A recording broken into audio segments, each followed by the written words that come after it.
கிறிஸ்தேசுக்குள் மிகவும் பிரியமான அன்புக்குரிய சகோதர சகோதரிகளே, உங்கள் அனைவருக்கும் கிறிஸ்தேசுக்குள்ளான என்னுடைய தனிப்பட்ட அன்பின் வாழ்த்துக்களையும், நான் சார்ந்திருக்கும் திருச்சி பகுதியில் காணப்படக்கூடிய அன்புக்குரிய சகோதர சகோதரிகள் அவர்களுடைய அன்பின் வாழ்த்துக்களையும் இந்த வேளையில் நான் உங்கள் மத்தியில் பகிர்ந்து கொள்கிறேன்.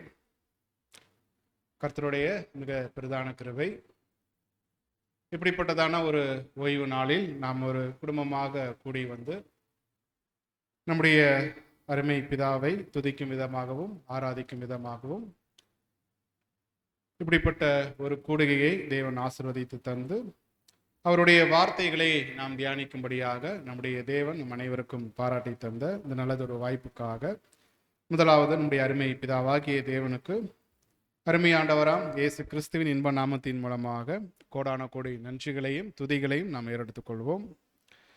சகோதரர் சொன்ன விதமாக நாம் பார்க்கக்கூடிய வேத பாடத்தின் தலைப்பானது அறிவு என்ற தலைப்பின் கீழாக தேவனுடைய வார்த்தைகளில் இருந்தும் 7ஆம் தூதனுடைய எழுத்துக்களில் இருந்தும் நம்முடைய ஆவிக்குரிய வளர்ச்சிக்கு ஏதுவான சில பாடங்களை நாம் கேட்க இருக்கிறோம். பிரியமானவர்களே, இந்த ஒரு பாடம் நம்ம மத்தியில் எப்படி காணப்படும் என்றால், வழக்கமாக ஒரு சகோதரர் பேச நீங்கள் எல்லோரும் கேட்பீங்க. அந்த அணுகுமுறையில் இந்த ஒரு பாடம் காணப்படாது. மாறாக கேள்விகள் மற்றும் பதில்கள் அடிப்படையில் இந்த ஒரு பாடம் கடந்து போகும். இந்த ஒரு பாடமானது நம்முடைய கரங்களில் கொடுக்கப்பட்டிருக்கும் கேரக்டர் டெவலப்மெண்ட் புக். அதில் அநேக தலைப்புகள் அங்கே காணப்படுது.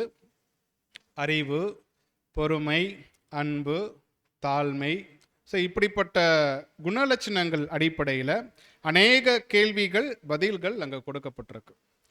அதில் ஒரு தலைப்பு தான் அறிவு. இந்த அறிவு என்ற தலைப்பில் அநேக கேள்விகள் அங்கே கொடுக்கப்பட்டிருக்கு. குறிப்பாக ஒரு 13 விதமான கேள்விகளை நாம் எடுத்திருக்கிறோம். நம்முடைய ஆவிக்குரிய வாழ்க்கைக்கு ஏதுவான சில முக்கியமான கேள்விகள். அப்போ அந்த ஒவ்வொரு கேள்விகளையும் நம்ம கேட்க இருக்கிறோம். நீங்கள் என்ன பண்ணணும்? ஏற்கனவே இந்த பாடம் ஆன்லைனில் கேட்டிருக்கிறதுக்கு வாய்ப்புகள் இருக்குது. கடந்த முறை சில இடங்களில் பாடங்கள் எடுத்திருக்கிறோம். இருந்தாலும் முதல் முறை உங்களை சந்திப்பதின் நிமித்தம் இப்படிப்பட்ட ஒரு அணுகுமுறையை பின்பற்றினால் நலமாக இருக்கும் என்ற ஒரு நோக்கத்தோடு இந்த ஒரு பாடத்தை நம்ம முன்வைக்கிறோம். முதலாவது, நீங்கள் ஒரு மன்னாவை நீங்கள் வாசிக்க வேண்டாம், ஜஸ்ட் நீங்கள் டிஸ்பிளேல பாருங்கள். ஆகஸ்ட் மாதம் 4ஆம் தேதியில் ஒரு அருமையான வசனம். அந்த அருமையான வசனத்திற்கு நம்முடைய 7ஆம் தூதனுடைய விளக்கங்கள் அங்கே கொடுக்கப்பட்டிருக்கு. அதில் ஒரு அழகான ஒரு வார்த்தை கடைசி வரியில் அங்கே நாம் பார்க்கும் பொழுது, கேள்வி முறையிலான போதனை மிகவும் பலமுள்ளதாக காணப்படுகிறது. இது கவனிக்க வேண்டிய ஒரு வார்த்தை. பொதுவாக ஒரு சகோதரர்கள் தேவனுடைய சன்னிதானத்திலிருந்து தேவனுடைய வார்த்தைகளை பேசுவது வழக்கம். நம்ம கேட்போம். கேட்டுட்டு நம்ம என்ன பண்ணுவோம்? சில நேரங்களில் என்ன பண்ணுவோம்? தூங்கிடுவோம். அப்படிதானே? தூங்குவதற்கும் வாய்ப்புகள் இருக்குது. அதே சமயம் நம்ம எவ்வளவுதான் உற்சாகத்தோடு கேட்டுட்ட அந்த பாடங்கள், அந்த படிப்பினைகள், அந்த பாயிண்ட்ஸு மறந்து போவதற்கும் வாய்ப்புகள் இருக்குது. கேள்வி முறையில் ஒரு கேள்வி கேட்டு அதற்கான விளக்கம், அதற்கான பதில் பார்க்கும் பொழுது கண்டிப்பாக அந்த கேள்விகள், அந்த பதில்கள் நம்முடைய இருதயங்களில் ஆழமாக பதிவதற்கு வாய்ப்புகள் அதிகம் இருக்கு. அப்படிப்பட்ட ஒரு அணுகுமுறை, அப்படிப்பட்ட ஒரு பாணி தான் இப்பொழுது நாம் பார்க்க இருக்கிறோம். ஒரு 13 விதமான கேள்விகள். கட்டாயம் நீங்கள் ஃப்ரீயாகவே பயப்படாமல், சரிங்களா, உங்களுக்கு என்ன தோணுதோ, என்ன நீங்கள் இது வரைக்கும் படிச்சிருக்கிறீங்களோ அதன் அடிப்படையில் உங்களுடைய புரிந்து கொள்ளுதலை நீங்கள் முன்வைங்க, தவறு கிடையாது. முதலாவது கேள்வி நீங்கள் போயிடலாம். பிரதர், முதலாவது கேள்வி வைங்க.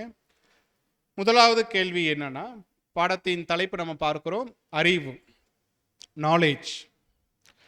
அதுதான் முதலாவது கேள்வியாக நாம் பார்க்கக்கூடியது. அறிவின் முக்கியத்துவம் என்ன? அறிவின் முக்கியத்துவம் என்ன? பொதுவாக அந்த முக்கியத்துவம் என்ற ஒரு வார்த்தையை நம்ம பார்ப்பதற்கு முன்பதாக முதல்ல அறிவு என்றால் என்ன, நீங்க என்ன புரிந்திருக்கிறீங்க அதை முதலாவது முன்வைங்க. அறிவு என்றால் என்ன? ஒரு சகோதரனோ ஒரு சகோதரியோ இல்லை மற்ற உலகத்தாரோ உங்களை பார்த்து கேட்குறாங்க, அறிவு என்றால் என்ன, பதில் கொடுங்கன்னா நீங்க என்ன பதில் கொடுப்பீங்க? பேசுங்க, தாராளமா பேசுங்க, தப்பா இருந்தாலும் பரவாயில்ல. தேவனையும் கிறிஸ்துவையும் அறிகின்ற அறிவு. வேற? நான் ஓகே, நீங்க வேதத்திலிருந்து கொடுக்கறதுக்கு முன்னாடி பொதுவான ஒரு உலகத்தின் அடிப்படையில் ஒரு பொதுவான ஒரு மீனிங், ஒரு பதில் கொடுக்கலாம்னா என்ன கொடுக்கலாம்? புரிந்து கொள்வது. சிஸ்டர், எல்லா காரியங்களையும் தெரிந்து வைத்திருப்பது. பாருங்க, ஆங்கிலத்தில் அறிவு என்று சொல்லும் பொழுது நாலேஜ் என்ற ஒரு வார்த்தை வருது. இன்னொரு வார்த்தைகள் அங்கே பயன்படுத்தப்படுது, விஸ்டம். அந்த விஸ்டம் என்று சொல்லும் பொழுது அது ஞானம் அல்லது புத்தி என்ற வார்த்தை கூட அங்கே காணப்படுது.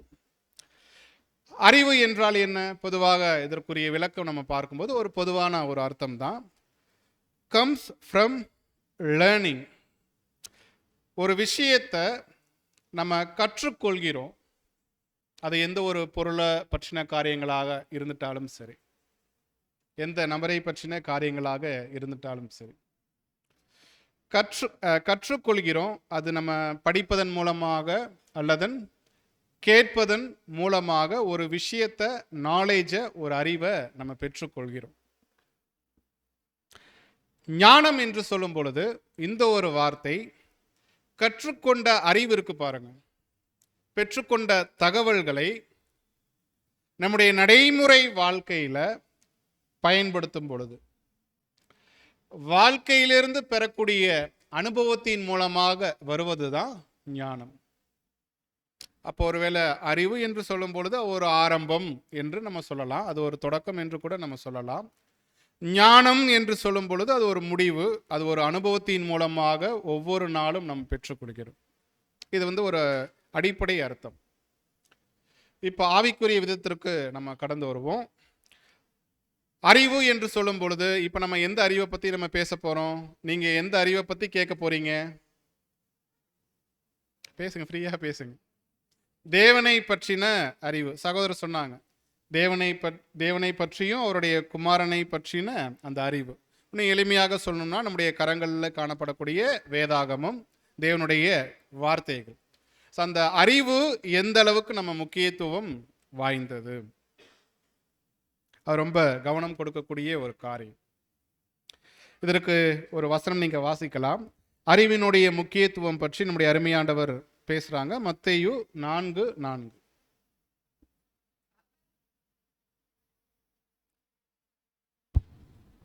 அவர் பிரதியுத்தரமாக, மனுஷன் அப்பத்தினாலே மாத்திரமல்ல, தேவனுடைய வாயிலிருந்து புறப்படுகிற ஒவ்வொரு வார்த்தையினாலும் பிழைப்பான் என்று எழுதியிருக்கிறதே என்றார். பிரியமானவர்களை, இங்கு நாம் பார்க்கும் பொழுது நம்முடைய அருமையாண்டவர் சொல்லக்கூடிய வார்த்தைகள், மனுஷன் அப்பத்தினால் மாத்திரம் அல்ல, தேவனுடைய வாயிலிருந்து புறப்படுகிற ஒவ்வொரு வார்த்தையினாலும் பிழைப்பான்.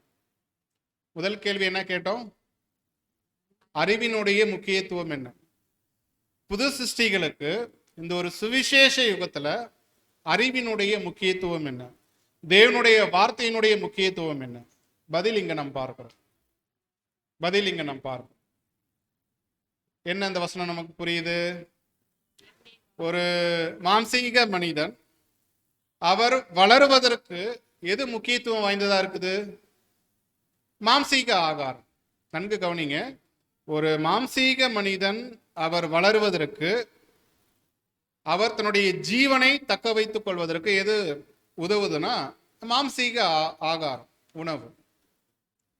அதே போல தேவனுடைய மனிதர்கள், புதிய சிருஷ்டிகள், அவர்கள் வளருவதற்கு, அவர்கள் தங்களுடைய ஜீவனை தக்க வைத்துக் கொள்வதற்கு எது உதவுது?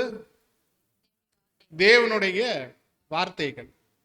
பாடத்தின் தலைப்புல நம்ம சொல்லும் பொழுது அறிவு. இதற்கு நம்முடைய 7ஆம் தூதன் ஒரு அருமையான விளக்கம் அங்கே முன்வைக்கிறாங்க. வாசிங்க இந்த பகுதிகள். அப்பம் என்ற வார்த்தை.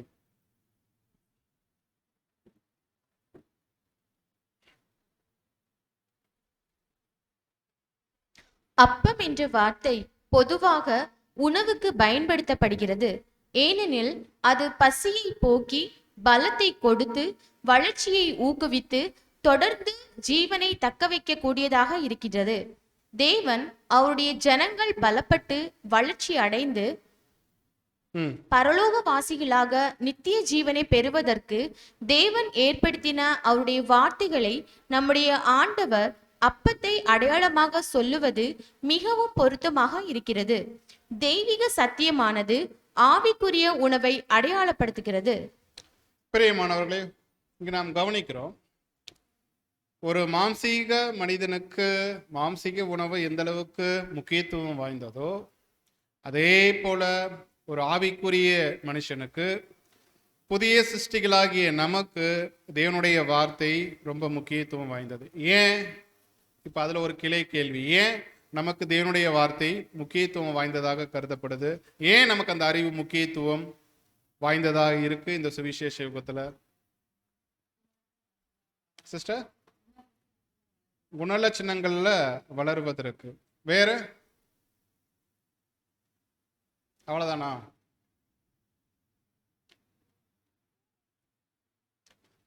ஓகே, அதே உதாரணம் தான் நம்ம பார்க்கிறோம். மாம்சீக உணவு நம்ம சாப்பிட சாப்பிட நம்முடைய மாம்சீக தேகம் பலமடையும். சாப்பிடாமல் இருந்தோம்னா என்ன ஆகும்? மாம்சீக தேகம் தளர்வடையும். அதே போலதான் ஆவிக்குரிய மனுஷன் எந்த அளவுக்கு தேவனுடைய வார்த்தைகளை அவர் சாப்பிட்றாரோ, படிக்கிறாரோ, கேட்கிறாரோ, அவருக்குள்ள புதிய மனுஷன் என்ன ஆகுவார்? வளர்ந்து கொண்டே போவார். புதிய மனுஷன் வளர வளர பழைய மனுஷனை நாம் சாகடிப்பதற்கு ஏதுவாக இருக்கும். பழைய மனுஷனை சாகடிக்கணும்னா புதிய மனுஷனுக்கு என்ன வேணும்? பலன் வேணும். அந்த பலன் எங்க தான் கிடைக்குது? தேவனுடைய வார்த்தைகள். இப்ப முக்கியத்துவம் புரியுதுங்களா? ஒரு புதிய சிருஷ்டிக்கு அறிவு, தேவனுடைய வார்த்தைகள் எந்த அளவுக்கு முக்கியத்துவம் வாய்ந்ததா இருக்குன்னா, எந்த அளவுக்கு தேவனுடைய வார்த்தைகளை நம்ம படிக்கிறோமோ, எந்த அளவுக்கு தேவனுடைய வார்த்தைகளை நம்ம கேட்கிறோமோ, அந்த அளவுக்கு புதிய மனுஷன் வளர்ந்து கொண்டே போவாரு, பலமடைவாரு. புதிய மனுஷன் பலன் அடைய பழைய மனுஷன் என்ன ஆகுவாரு? அவருடைய சித்தம் குறைவதற்கு வாய்ப்புகள் இருக்கு. இதை பற்றி நீங்க இன்னொரு வசனம் நீங்க வாசிக்கலாம். பழைய ஏற்பாட்டுல ஓஷியா புத்தகம் 4ஆம் அதிகாரம் 5ஆம் வசனம். ஆகையால் நீ பகலிலே இடறி விழுவாய், இரவிலே உன்னோட கூட தீர்க்கதரிசியும் இடறி விழுவான், உன் தாயை நான் சங்காரம் பண்ணுவேன். ஆகையால் நீ பகலிலே இடறி விழுவாய், இரவிலே உன்னோட கூட தீர்க்கதரிசியும் இடறி விழுவான். ஏன் இந்த வார்த்தையை அங்க சொல்லணும்? அடுத்த வசனம் நீங்க வாசிங்க, 6வது வசனம். என் ஜனங்கள் அறிவில்லாமையினால் சங்காரம் ஆகிறார்கள். நீ அறிவை வெறுத்தாய், ஆகையால் நீ என் ஆசாரியனாய் இராதபடிக்கு நானும் உன்னை வெறுத்து விடுவேன். நீ உன் தேவனுடைய வேதத்தை மறந்தாய், ஆகையால் நானும் உன் பிள்ளைகளை மறந்து விடுவேன். ரொம்ப முக்கியமான ஒரு வசனம். பழைய ஏற்பாட்டில் மாம்சிக இஸ்ரேல் ஜனங்களை பார்த்து பேசப்பட்ட இந்த ஒரு வசனம் காணப்பட்டாலும், சுவிசேஷ யுகத்தில் இந்த வசனம் நமக்கும் பொருந்தது. என் ஜனங்கள் அறிவில்லாமையினால் சங்காரம் ஆகிறார்கள். இது பொதுவாக அந்த பேர் கிறிஸ்தவ ஜனங்களுக்கு நம்ம ஒப்பிட்டு பார்ப்போம். இது நமக்கும் பொருந்தது. ஒருவேளை இந்த அர்ப்பணிப்பின் வாழ்க்கைக்குள்ள கடந்து வந்துட்ட நாம் தேவனுடைய வார்த்தைகளுக்கு நம்ம முக்கியத்துவம் கொடுக்கலன்னா இந்த வசனம் தான். என் ஜனங்கள் அறிவில்லாமையினால் சங்காரம் ஆகிறார்கள், நீ அறிவை வெறுத்தாய், ஆகையால் நீ என் ஆசாரியனாய் இராதபடிக்கு நானும் உன்னை வெறுத்து விடுவேன். நீ உன் தேவனுடைய வேதத்தை மறந்தாய், ஆகையால் நானும் உன் பிள்ளைகளை மறந்து விடுவேன். ஒருவேளை தேவனுடைய வார்த்தைகளை, தேவனுடைய வேதத்தை நம்ம அலட்சியம் பண்றோமா, கவனக்குறைவா இருக்கிறோமா? வசனம் நமக்கு எச்சரிப்பு தரக்கூடியதா இருக்கு. பிரியமானவர்களே, அப்ப இதுதான் சுவிசேஷ யுகத்துல ஒரு புதிய சிருஷ்டிகளுக்கு தேவனுடைய வார்த்தை, அறிவு எந்த அளவுக்கு முக்கியத்துவம் வாய்ந்ததாக காணப்படுது. இதை இன்னும் ஒரு எளிமையான விதத்துல விளக்குற வகையில அந்த ஒரு பிக்சர் கூட நீங்க போடலாம். அறிவினுடைய முக்கியத்துவம் என்ன பாருங்க.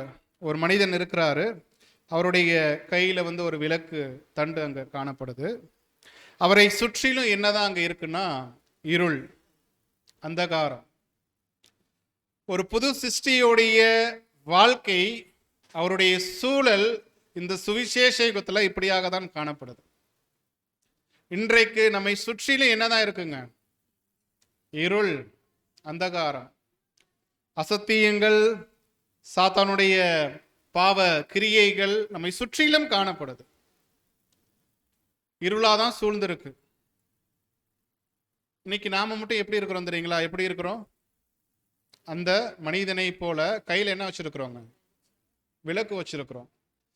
விளக்கு வச்சிருந்தால் மாத்திரம் போதாது, அந்த விளக்கு என்ன ஆகணுங்க? பிரகாசமாக எரியணும். எரிஞ்சாதான் போகக்கூடிய வழிகள்ல, இந்த பூமியில பள்ளம் மேடு நம்மால் பார்த்து போக முடியும். வெளிச்சமே இல்லைன்னா என்ன ஆயிரும்? போற வழியில என்ன இருக்கும் நமக்கு தெரியாது, விழுந்துருவோம். விழுந்தால் எழுந்திருப்பது கடினம். ஒருவேளை நம்முடைய தனிப்பட்ட வாழ்க்கையில ஒவ்வொருவரும் நம்ம நினைச்சு பார்க்கலாம். சில நேரங்களில் நம்ம விழுந்து போவதற்கு காரணம், சாத்தானுடைய கண்ணிகளில் அகப்படுவதற்கு காரணம், தேவனுடைய வார்த்தைகளுக்கு நம்முடைய தனிப்பட்ட வாழ்க்கையில முக்கியத்துவம் கொடுத்திருக்க மாட்டோம். அந்த வெளிச்சத்தை எந்த அளவுக்கு நம்ம பிரகாசிக்கிறோமோ, அந்த அறிவை பெற்றுக்கொள்கிறோமோ, ஜாக்கிரதையாக இந்த ஒரு பாதைகள்ல கடந்து போவோம். ஒருவேளை அந்த விளக்கு நம்ம மத்தியில குறைந்து காணப்பட்டதுன்னா கண்டிப்பா அந்தகார இருள்ல சிக்குவதற்கு வாய்ப்புகள் இருக்கு. அது ரொம்ப கஷ்டம். இப்போ முதலாவது கேள்வி நீங்க புரிஞ்சிருப்பீங்க. ஒரு புதிய சிருஷ்டிகளுக்கு அறிவின் முக்கியத்துவம் என்ன?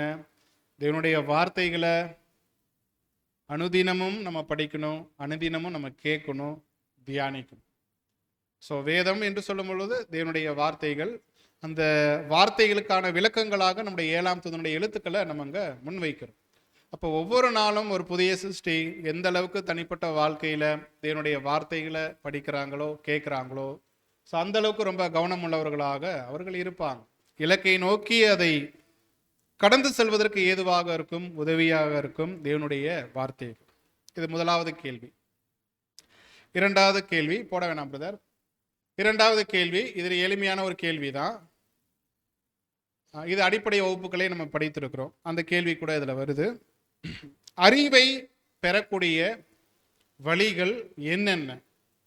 எந்தெந்த வழிகளில் அறிவை நம்ம பெற்றுக்கொள்ளலாம்?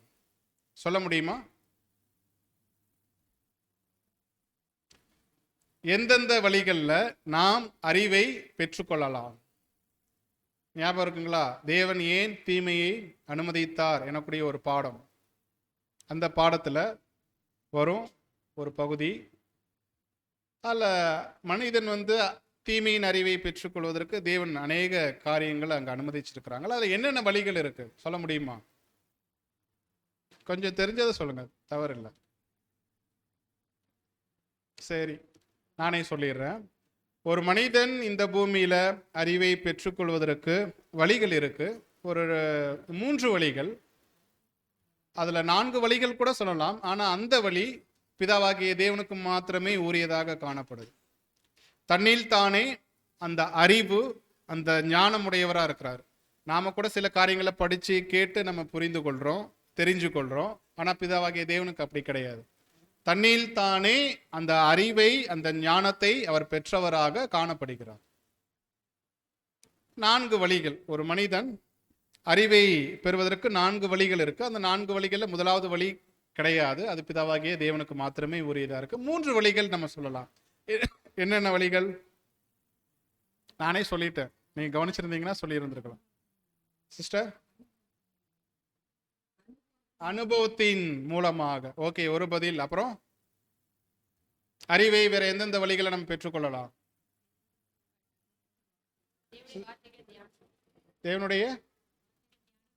தேவனுடைய வார்த்தைகளை தியானிப்பதன் மூலம், அது படிக்கிறதுன்னு கூட நம்ம எடுத்துக்கலாமா? ஓகே, வேற? அவ்வளவுதானா? சரி, இந்த பகுதியை நீங்க போடுங்க. இப்போ இது மாதிரி ஒரு கேள்வி கேட்டு பதில் நமக்கு படிக்க வரும்போது தான் நமக்கு புரிய வரும். இப்போ நீங்க பதில நீங்க படிக்கலாம்.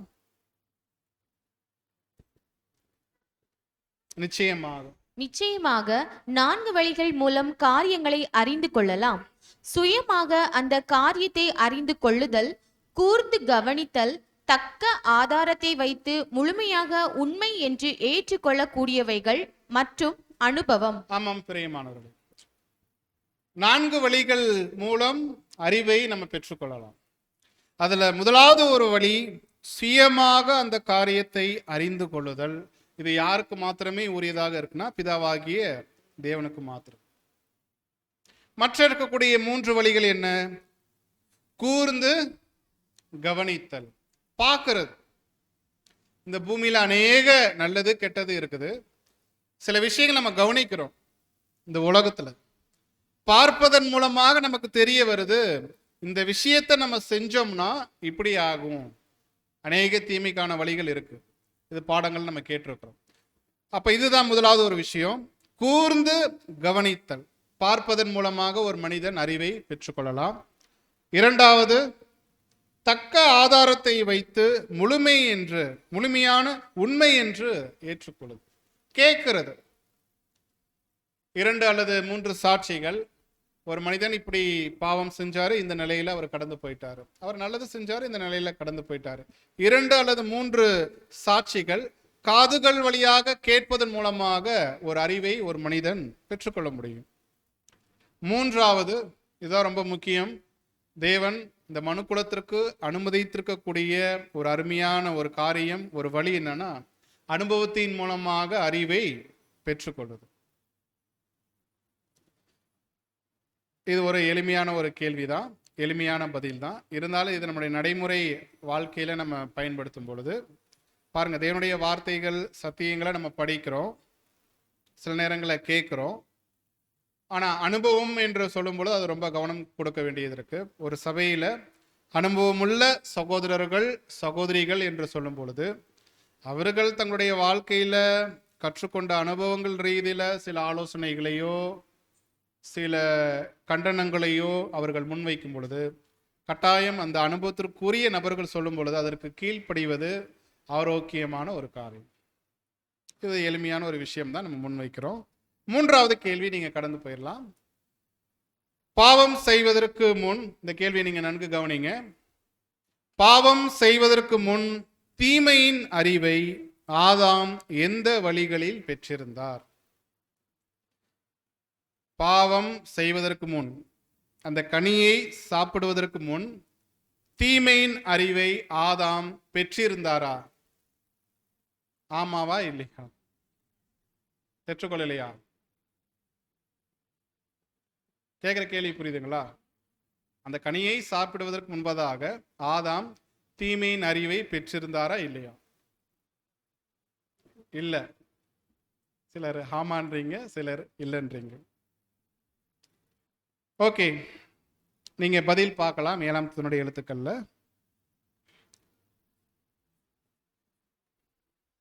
வாசிங்க சிஸ்டர். தீமை பற்றிய அறிவை ஆதாம் முன்னதாகவே பெற்றிருந்தார். ஆமாம் பிரியமானவர்களே, தீமை பற்றின அறிவை ஆதாம் முன்னதாகவே பெற்றிருந்தார். எப்படி? தேவன் சொன்னாங்க ஆதாமை சிருஷ்டித்து அந்த தோட்டத்துல நடுவில் இருக்கக்கூடிய நன்மை தீமை அறியத்தக்க கனியை நீங்க சாப்பிடாதீங்க, சாப்பிட்டீங்கன்னா உங்களுக்கு மரணம் சம்பவிக்கும். இந்த அறிவை ஆதாம் பெற்றிருந்தாரா இல்லையா? பெற்றிருந்தாரு. ஆதாம் சிருஷ்டித்த பிற்பாடு சில வருடங்களுக்கு பிற்பாடு ஏவாள் சிருஷ்டிக்கப்படுறாங்க. ஆதாம் என்ன பண்ணாரு? ஏவாள் கிட்ட அந்த வார்த்தைகளை அவர் சொல்லியிருந்தாரு, அந்த கனியை நீங்க சாப்பிட வேண்டாம், தேவன் சொல்லியிருக்காங்க, சாப்பிட்டா என்ன வரும்? மரணம் வரும். ஏவாள் ஆதாம் கிட்ட இருந்து அந்த தகவல்களை பெற்றிருந்தாங்க. இப்ப என்ன நடந்தது? வாசிங்க. ஆனால் அதை பரிசோதித்து பார்க்காதபடிக்கு அவர் பெற்றிருந்த ஞானம் அவரை தடுக்கவில்லை. பிதாவாகிய தேவன் தங்களை சிருஷ்டித்தவர் என்பதையும் தேவனுக்கு மட்டுமே அவர்களை வழிநடத்தவும் கட்டுப்படுத்தவும் அதிகாரம் உண்டென்பதையும் ஆதாமும் ஏவாளும் அறிந்திருந்தார்கள். அடுத்து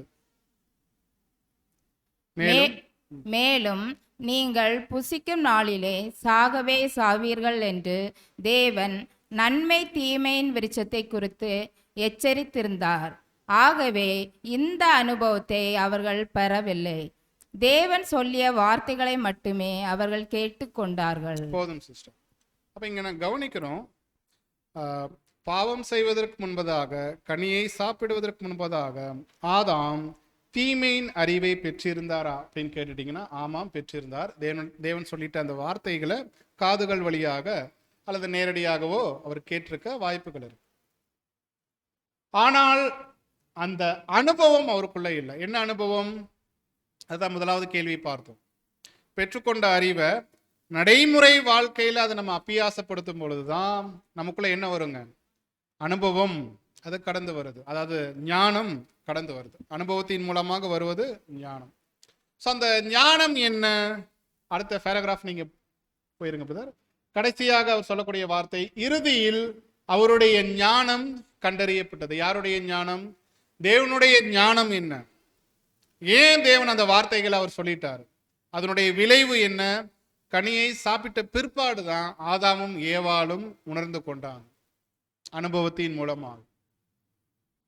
அப்ப கனியை சாப்பிடுவதற்கு முன்பதாக தீமையின் அறிவை ஆதாம் பெற்றிருந்தாங்க, ஏவாளும் பெற்றிருந்தாங்க. ஆனா அனுபவம் அங்க இல்லை. இது ஒரு எளிமையான கேள்விகள் தான். நான்காவது கேள்வி, அறிவு மனிதனுக்கு தேவன் கொடுத்த முதல் பரிசாக இருப்பது எப்படி?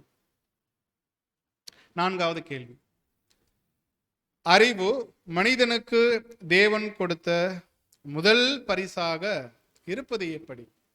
இதை நம்ம எப்படி சொல்லலாம்? நம்முடைய அனுபவத்துல இருந்து தேவன் நமக்கு முதல் கொடுத்த பரிசு அவருடைய வார்த்தை தான் பிரதர், அறிவு தான் பிரதர். எப்படி நம்ம சொல்லலாம் நம்முடைய அனுபவத்துல?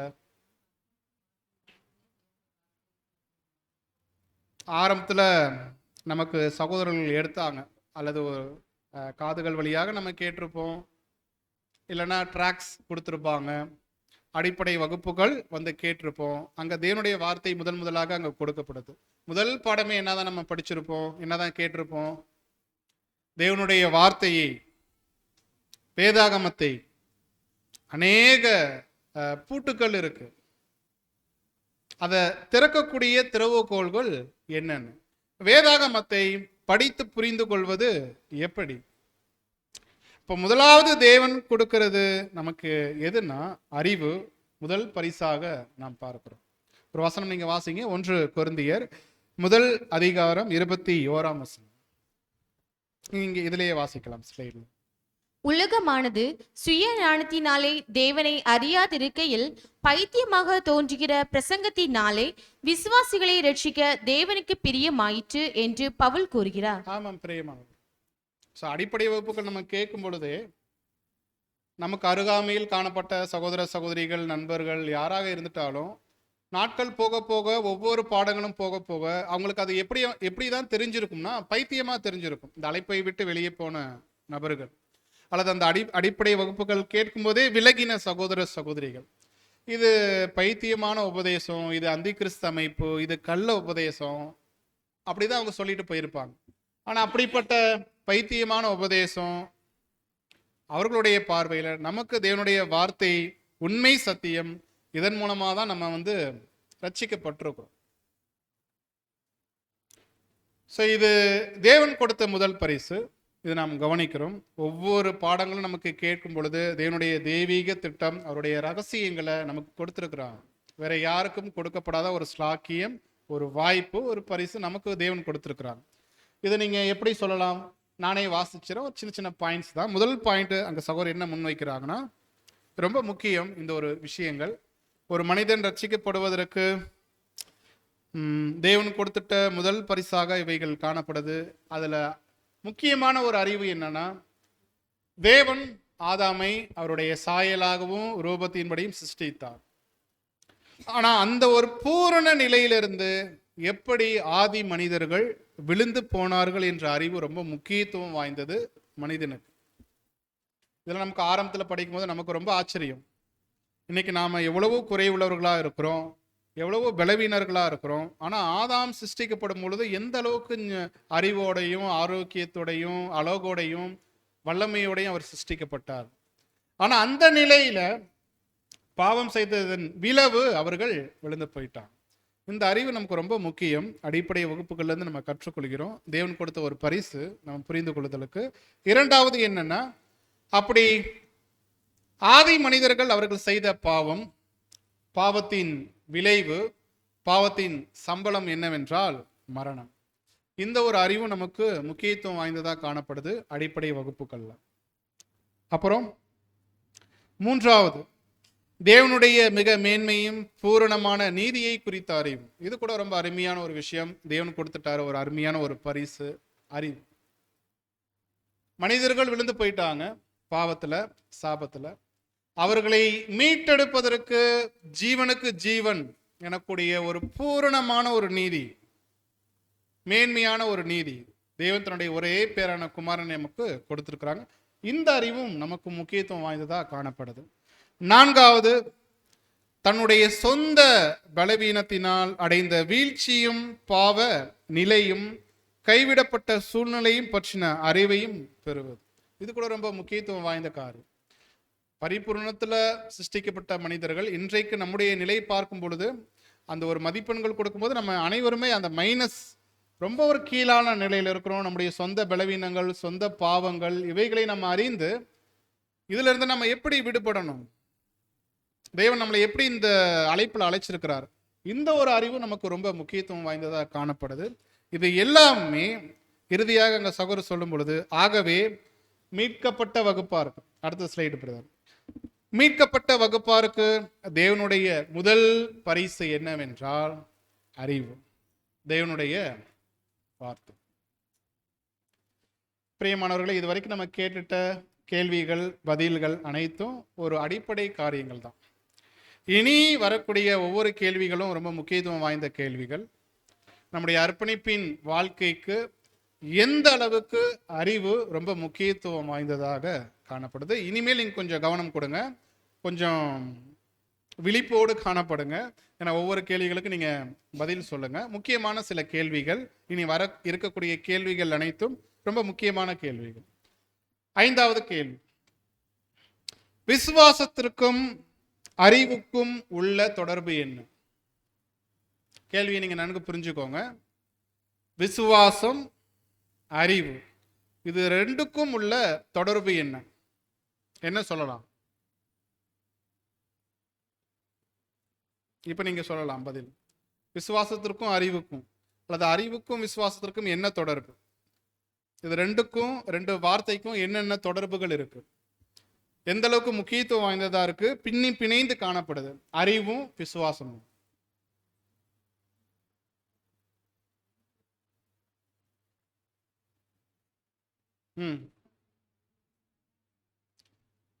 நீங்க உண்மையிலும் பேசுறீங்களா திட்டுறீங்களான்னு எனக்கு தெரியல.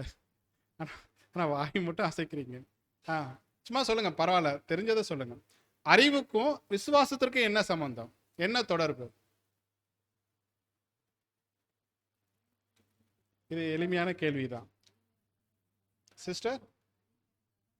அறிவு இருந்தாதான் விசுவாசம் வளரும். கரெக்ட், அதுதான் பதில், அதுதான் பதில். அறிவுக்கும் விசுவாசத்திற்கு என்ன சம்பந்தம்னா, அறிவு இருந்தாதான் என்ன வளருங்க? விசுவாசம் வளரும். ஏதாவது வசனம் தெரியுதுங்களா? முக்கியமான ஒரு வசனம். அறிவு இருந்தாதான் விசுவாசம் வளரும். வாசிங்க, ரோமர் 10:17. ரோமர் 10:17. ஆதலால் விசுவாசம் கேள்வியினாலே வரும், கேள்வி தேவனுடைய வசனத்தினாலே வரும். ஆமா, உண்மை அதுதான், பதில் அதுதான். விசுவாசம் ஒருத்தருக்குள்ள வளரணும்னா எது முக்கியத்துவம் வாய்ந்ததா காணப்படுது? அறிவு. அதான் இங்க வார்த்தை வருது, விசுவாசம் கேள்வியினாலே வரும். நம்ம அநேக முறை படிச்ச வசனம் தான். கேள்வி என்று சொல்லும்போது இங்க வரக்கூடிய வார்த்தை கொஸ்டின் கிடையாது, ஹியர்ட், கேட்கிறோம். தேவனுடைய வார்த்தையை எந்த அளவுக்கு நம்ம கேட்கிறோமோ, அதுதான் கர்த்தர் இயேசு சொல்லிட்டாங்க, காது உள்ளவன் கேட்க கடவுள். இப்ப யாரெல்லாம் தேவனுடைய வார்த்தைகளை கேட்கிறாங்களோ அந்த அளவுக்கு அவர்களுக்குள்ள விசுவாசமானது நாளுக்கு நாள் பலப்படும். இதை பற்றி விளக்கம் நீங்க வாசிக்கலாம். வாசிங்க சிஸ்டர். இதற்கு தேவையான முக்கிய பாடம், விசுவாசத்தின் மூலம் நாம் தேவனுடையவர்கள் ஆக்கப்பட்டு வளர்ச்சி அடைவதற்காக பள்ளியில் நுழைகிறோம். மேலும் அறிவின் வளர்ச்சினால் மட்டுமே நம்முடைய விசுவாசம் வளர முடியும். உலக அறிவை பற்றியோ கல்வியை பற்றியோ இங்கு குறிப்பிடப்படவில்லை. போதும், அந்த வார்த்தையை நீங்க கவனிங்க. அறிவின் வளர்ச்சியினால் மட்டுமே நம்முடைய விசுவாசம் வளர முடியும். ரொம்ப முக்கியமான ஒரு விஷயம் நீங்க கவனிக்கணும். நம்முடைய அர்ப்பணிப்பின் வாழ்க்கையினுடைய அடிப்படையே, பேஸ்மெண்ட்டே என்னங்க? என்ன? விசுவாசம். அந்த விசுவாசம் எந்த அளவுக்கு ஸ்ட்ராங்கா நம்ம கட்டுறோமோ ஒவ்வொருவரும் நம்முடைய தனிப்பட்ட வாழ்க்கையில, அந்த அளவுக்கு பில்டிங் ஸ்ட்ராங்கா இருக்கும், கட்டக்கூடிய அந்த கட்டுமானங்கள் ஸ்ட்ராங்கா இருக்கும். பேஸ்மெண்ட்டு, அடித்தளம் ஸ்ட்ராங்கா இல்லைன்னு வச்சுக்கோங்க, கட்டடங்கள் நம்ம கட்டிடுவோம், புயலோ மழையோ வரும்பொழுது என்ன ஆகும்? அந்த கட்டடம் நிற்காது, விழுந்து போயிடும். நம்முடைய அர்ப்பணிப்பின் வாழ்க்கையில அடிப்படை என்னவென்றால் விசுவாசம். அது எந்த அளவுக்கு ஸ்ட்ராங்கா இருக்கணும்னா, அதற்கு முன்னாடி ஒரு படி போயிட்டோம்னா அறிவு. அப்ப நீங்க எந்த அளவுக்கு தேவனுடைய வார்த்தைகளை படிக்கிறீங்களோ கேட்குறீங்களோ அந்த அளவுக்கு என்ன ஆகுங்க? விசுவாசம் ஸ்ட்ராங் ஆகும். இன்னைக்கு அநேக முறை அநேக சகோதர சகோதரிகள் நம்மால் பார்க்க முடியுது, விசுவாசத்தில் தேவன் சில பரீட்சைகள் அவர்களுக்கு அனுமதிக்கும் பொழுது தடுமாறிடுறாங்க, முறுமுறுக்கிறாங்க, புலம்புறாங்க, இந்த அர்ப்பணிப்பின் வாழ்க்கையை விட்டு வெளியே போயிடுறாங்க. சிலர் கூடுகைக்கும் வர்றது கிடையாது. காரணம் என்னன்னா, விசுவாசம் குறைவா இருக்கு. ஏன் விசுவாசம் குறைவா இருக்கு? தேவனுடைய வார்த்தைகளுக்கு அவர்கள் தங்களுடைய தனிப்பட்ட வாழ்க்கையில என்ன பண்ணல? முக்கியத்துவம் கொடுக்கல. அதுதான் காரணம். அது நாம நினைச்சு பார்ப்போம். நம்முடைய பர்சனல் லைஃப்ல, தனிப்பட்ட வாழ்க்கையில ஒவ்வொரு நாளும் தேவன் நமக்கு அனுமதிக்கக்கூடிய ஒவ்வொரு பரீட்சைகளை நம்ம நிலை நிற்கணும். ஒருவேளை நம்முடைய தனிப்பட்ட வாழ்க்கையில முறுமுறுக்கிறோம், இடரல் அடைகிறோம், சோர்ந்து போகிறோம்னா அதுல ஒரு குறை என்னன்னா, தேவனுடைய வார்த்தைகளை படிக்கிறதுல சரியாக கவனம் செலுத்தி இருக்க மாட்டோம். இது ரொம்ப முக்கியமான ஒரு விஷயம். பிரியமானவர்களே, இது முதலாவது ஒரு பகுதி. விசுவாசம் வளரணும்னா எது முக்கியத்துவம் வாய்ந்ததா இருக்கு? அறிவு முக்கியத்துவம் வாய்ந்ததா இருக்கு, உதவியா இருக்கு. அதே போல ஒவ்வொரு நாளும் நம்ம தேவனுடைய வார்த்தைகளை, அறிவை நம்ம பெற்றுக்கொள்ளணும்னா எதுவும் தேவையா இருக்கு தெரியுங்களா? விசுவாசமும் தேவையா இருக்கு. இது நீங்க எங்க வாசிக்கலாம்? கொஞ்சம் 4 ஸ்லைடு தள்ளி போயிருங்க பிரதர். மனிதர்களை காண்பதை விட்டு விட்டு, அந்த வார்த்தைகள் மாத்திரம் போறோம்.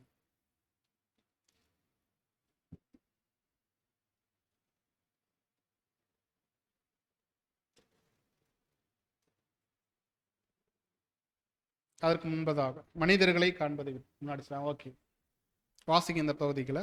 மனிதர்களை காண்பதை விட்டுவிட்டு நல்ல நோக்கத்தோடு வசனங்களை தேடுவதில் நேரத்தை செலவழித்து பயன் அடைவதற்கு தேவன் நம்மை அழைக்கிறார். பாருங்க, மனிதர்களை காண்பதை விட்டுவிட்டு நல்ல நோக்கத்தோடு வசனங்களை தேடுவதில் நேரத்தை செலவழித்து பயனடைவதற்கு தேவன் நம்மளை அழைத்திருக்கிறார். தேவன் அழைத்த நோக்கத்துல இது ஒரு நோக்கம்.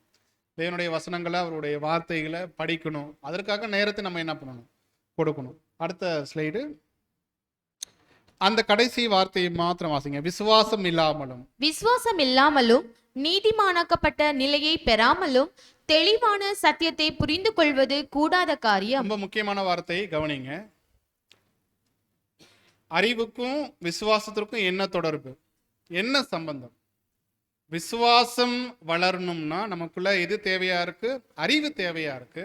ஓகே, அறிவை ஒவ்வொரு நாளும் நம்ம பெற்றுக்கொள்ளணும்னா எது அடுத்து தேவையா இருக்குன்னா விசுவாசம் தேவையா இருக்கு. அதான் சொல்றாரு, விசுவாசம் ஒருத்தருக்குள்ள இல்லைன்னா, நீதிமான் நிலைய ஒருத்தர் பெறலனா, தெளிவான சத்தியத்தை ஒருவரால் புரிந்து கொள்வது கூடாத காரியம்.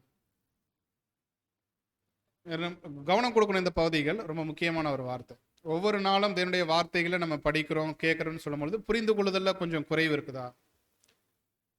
தேவனுடைய தாசர்கள் தேவனுடைய வார்த்தைகளை அவர்கள் பகிர்ந்து கொடுக்கும் பொழுது புரிந்து கொள்வதில் நமக்கு கடினம் இருக்குதா? காரணம் என்ன தெரியுங்களா? காரணம் என்ன? விசுவாசம் இல்லாமல் இருக்கு, குறைந்து காணப்படுது. ரெண்டாவது, நீதிமானாக்கப்பட்ட நிலை நம்ம பெற்றிருக்கிறோமா, அது கூட ரொம்ப கவனம் கொடுக்கணும். ஸோ இது யாருக்கு பொருந்தக்கூடிய வார்த்தைகளாக இருக்குன்னா, பேர் கிறிஸ்தவர்களுக்கு. அவர்களுக்கு இன்னைக்கு எவ்வளவுதான் சத்தியத்தை தேவனுடைய தெய்வீக திட்டத்தை எடுத்து சொன்னாலும் புரியுறது இல்லை. காரணம், விசுவாசம் இல்லை.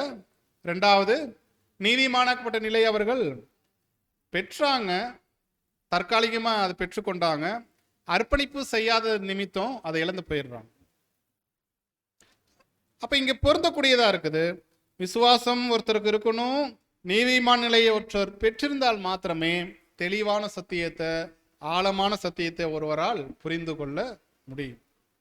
அப்போ அறிவை பெற்றுக்கொள்ளணும்னா கூட எது தேவையா இருக்கு தெரியுங்களா? விசுவாசம் தேவையா இருக்கு.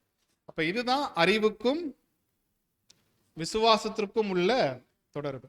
விசுவாசம் வளரணும்னா அறிவு தேவையா இருக்கு, அறிவை நாளுக்கு நாள் பெற்றுக்கொள்ளணும்னா விசுவாசமும் தேவையா இருக்கு. அப்ப இது எதை சொல்லலாம்? ஒரு இருப்பு பாதை போல. ஒரு இருப்பு பாதையை எடுத்துட்டீங்கன்னா அறிவு விசுவாசம் இது இரண்டும் ஈவனா இருக்கணும். அந்த ஸ்லைடு கூட நீங்க போடலாம் பிரதர். ஸோ அந்த தண்டவாளத்தில் இருக்கக்கூடிய அந்த இரண்டு இருப்பு பாதைகள், அதுல ஒன்று கூட இன்னொன்று குறைய இருந்துச்சுன்னா அது ஆபத்து. அந்த ரயில் போகக்கூடிய இலக்கை அதால் அடைய முடியாது, தடம் புரண்டணும். அப்ப இது இரண்டும் ஈவனா இருக்கணும், சமமா இருக்கணும். சரிங்களா? அறிவும் ஈக்குவலா இருக்கணும் விசுவாசத்திற்கு தகுந்த மாதிரி, விசுவாசமும் ஈக்குவலா இருக்கணும் அறிவுக்கு தகுந்த மாதிரி. கூட குறைய ஏதாவது பள்ளங்கள் இருந்துச்சுன்னா அந்த ட்ராக்ல, அந்த வழித்தடத்துல ரயில் தடம் புரண்டணும். நம்முடைய இலக்கை நம்மால் அடைய முடியாது. இது கவனம் கொடுக்கணும். அப்ப அறிவுக்கும் விசுவாசத்திற்கும் எந்த அளவுக்கு நம்ம முக்கியத்துவம் கொடுக்கிறோம் நம்முடைய அர்ப்பணிப்பின் வாழ்க்கையில். முக்கியமான ஒரு கேள்வி இது நாம் பார்க்கிறோம். அடுத்து ஒரு முக்கியமான கேள்வி, இந்த கேள்வி நீங்க நன்கு கவனிங்க. அன்புக்கும் அறிவுக்கும் உள்ள தொடர்பு என்ன? ஆறாவது கேள்வி. இந்த கேள்விகள் பிராக்கெட்ல 18வது கேள்வி அங்க வந்திருக்கும். நாம ஓரளவுக்கு வரிசைப்படுத்தி இருக்கிறோம் கேள்விகளை. அன்புக்கும் அறிவுக்கும் உள்ள தொடர்பு என்ன சொல்லலாம். நீங்க எப்படி விசுவாசத்திற்கும் அறிவுக்கும் ஒரு தொடர்பு இருந்ததோ அதே போல அறிவுக்கும் அன்புக்கும் கூட ஒரு தொடர்பு இருக்கு. என்ன தொடர்பு சிஸ்டர்? அதுவும் அதே மாதிரிதான். ஆமா, அதாவது அன்புல நம்ம வளரணும்னா எது தேவையா இருக்கு? சரி, ஏன் அன்புல வளரணும்? நம்ம படிச்சிருக்கிறோம் அன்பு என்றால் என்ன, அதனுடைய வகைகள் என்ன. ஒவ்வொரு அன்பு இருக்குது, ஒரு 4 படிநிலைகள் சொல்றோம். எதிராளிகளையும் சிநேகிக்கக்கூடிய அன்பு என்று சொல்றோம், இறுதி இலக்கு. அந்த இறுதி இலக்கு என்று சொல்லும் பொழுது யார்கிட்ட நம்ம அன்பு செலுத்தணும், யார்கிட்ட அன்பு செலுத்தக்கூடாது, அதனுடைய வரையறைகள் என்ன. ஒரு எக்லீஷியா என்று சொல்லும் பொழுது, சகோதர சகோதரிகள் என்று சொல்லும் பொழுது எல்லார்கிட்டையும் ஒரே விதமான அன்பை நம்ம வெளிப்படுத்தலாமா? இதெல்லாம் நீங்க படிச்சிருப்பீங்க. புதிய சிருஷ்டியினுடைய அந்த ஒழுங்குமுறை புத்தகத்துல ஒரு அருமையான ஒரு பாடம் இருக்கு, அன்பில் பகுத்தறிவு உள்ளவர்களாயிருந்து. அப்ப அன்புல கூட என்ன தேவையா? பகுத்தறிவு வேணும். எப்படி அன்பு செலுத்தணும், எப்படி அன்பு செலுத்தக்கூடாது, யார்கிட்ட அன்பு செலுத்தணும், யார்கிட்ட அன்பு செலுத்தக்கூடாது, எதுல அன்பு செலுத்தணும், எதுல அன்பு செலுத்தக்கூடாது. சில நேரங்களில் அநீதி செஞ்சிருப்பாங்க, பெரிய பாவங்கள் செஞ்சிருப்பாங்க, அவங்க கிட்ட போய் நம்ம என்ன பண்ணிக்கிட்டு இருப்போம்? அன்பு செலுத்தி கொண்டு இருப்போம். ஆனா அன்பு செலுத்தக்கூடிய இடத்துல நம்ம அன்பு செலுத்தாம நீதியை காண்பிச்சுக்கிட்டு இருப்போம். அப்ப இதுக்கு என்ன தேவை? முதலாவது நமக்கு அறிவு தேவையா இருக்கு. பகுதியில் நீங்க வாசிக்கலாம். நாம் அன்பில் வளர்ச்சி அடைவதும் மற்ற அனைத்து ஆவியின் கனிகளில் வளர்ச்சி அடைவதும் அபாரமான அறிவின் வளர்ச்சியை சார்ந்ததே என்பதை நாம் நினைவில் கொள்ள வேண்டும். ரொம்ப முக்கியமான ஒரு விஷயம். போதும் சிஸ்டர், போதும். இங்க நாம் கவனிக்கிறோம், நாம் அன்பில் வளர்ச்சி அடைவதும் அல்லது மற்ற ஆவியின் கனி, அது பொறுமையா இருந்துட்டாலும் சரி, தாழ்மையா இருந்துட்டாலும் சரி, மற்ற எந்த ஒரு குணங்களாக இருந்துட்டாலும் சரி, அதில் நம்ம வளர்ச்சி அடையணும்னா எந்த வளர்ச்சியை பொறுத்து அது அமையுதுன்னா தேவனுடைய வார்த்தைகள், தேவனுடைய அறிவு.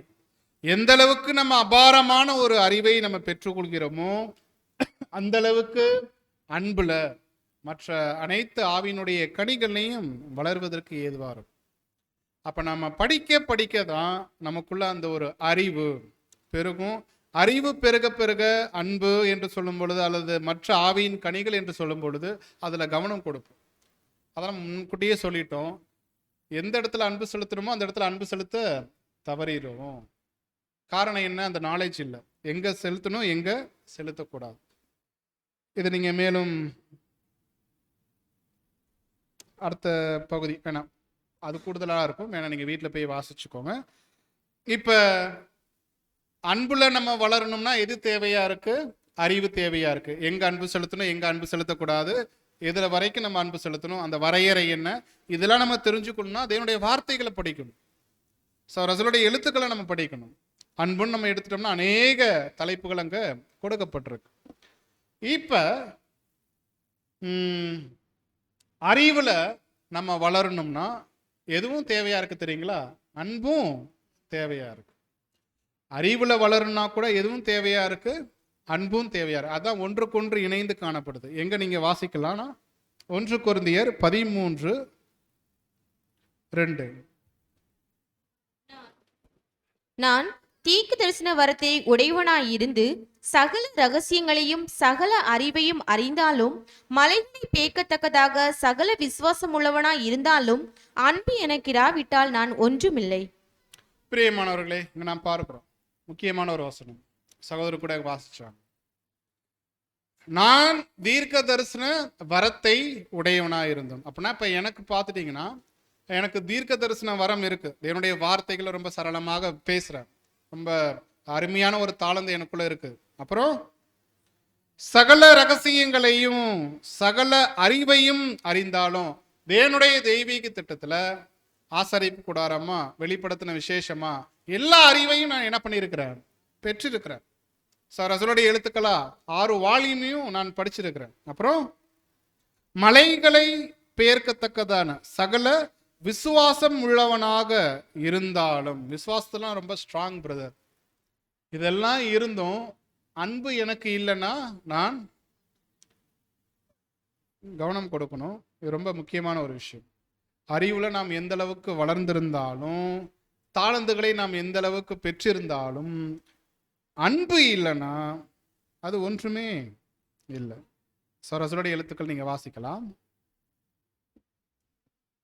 அன்பின் ஆவியை பெறாமல் தேவனுடைய அன்பான குமாரனின் சுவிசேஷத்தை பற்றி வல்லமையோடும் அதிகாரத்தோடும் பேசுவதற்கு யாரும் அனுமதிக்கப்படவில்லை. பாருங்களா எவ்வளவு தெளிவா சொல்றாரு பாருங்க. ரொம்ப எச்சரிப்பான ஒரு வார்த்தை. அன்பின் ஆவியை ஒருத்தர் பெறாமல் தேவனுடைய அன்பான குமாரனின் சுவிசேஷத்தை பற்றி வல்லமையோடும் அதிகாரத்தோடும் பேசுவதற்கு யாருக்குமே அனுமதி இல்லை. அன்பு இல்லைன்னா கண்டிப்பா மேடை ஏறி அல்லது கீழே இருந்து கூட தேவனுடைய வார்த்தைகளை பேசுவதற்கு உங்களுக்கு வாய்ப்பு இல்லை. தேவன் அப்படி அனுமதிக்கல. அப்புறம் அருமையான கட்டுரைகளை உரைக்கும் அநேக மேடை பேச்சாளர்களை நாம் கண்டிருக்கிறோம். அப்புறம்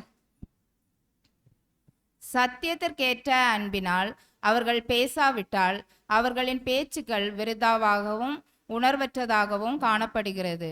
அவர்கள் அறிவில் அடையக்கூடிய வளர்ச்சியின் அளவில் அவர்களுக்குள் இருக்கும் அன்பும் வளரும். இது கவனம் கொடுக்கணும். அவர் சொல்றார், அவருடைய நாட்களே அவர் சொல்லியிருக்கிறார். அருமையான கட்டுரைகளை உரைக்கும், ரொம்ப அருமையாக பிரசங்கம் பண்ணக்கூடிய சகோதரர்கள் நம்ம பார்த்துருக்கிறோம். ரொம்ப அருமையா பிரசங்கம் பண்றாங்க, ரொம்ப அருமையான பாடங்கள் எடுத்திருக்கிறாங்க.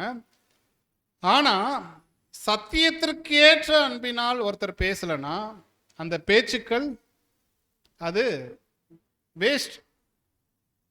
வேஸ்ட்னு தான் சொல்றாரு.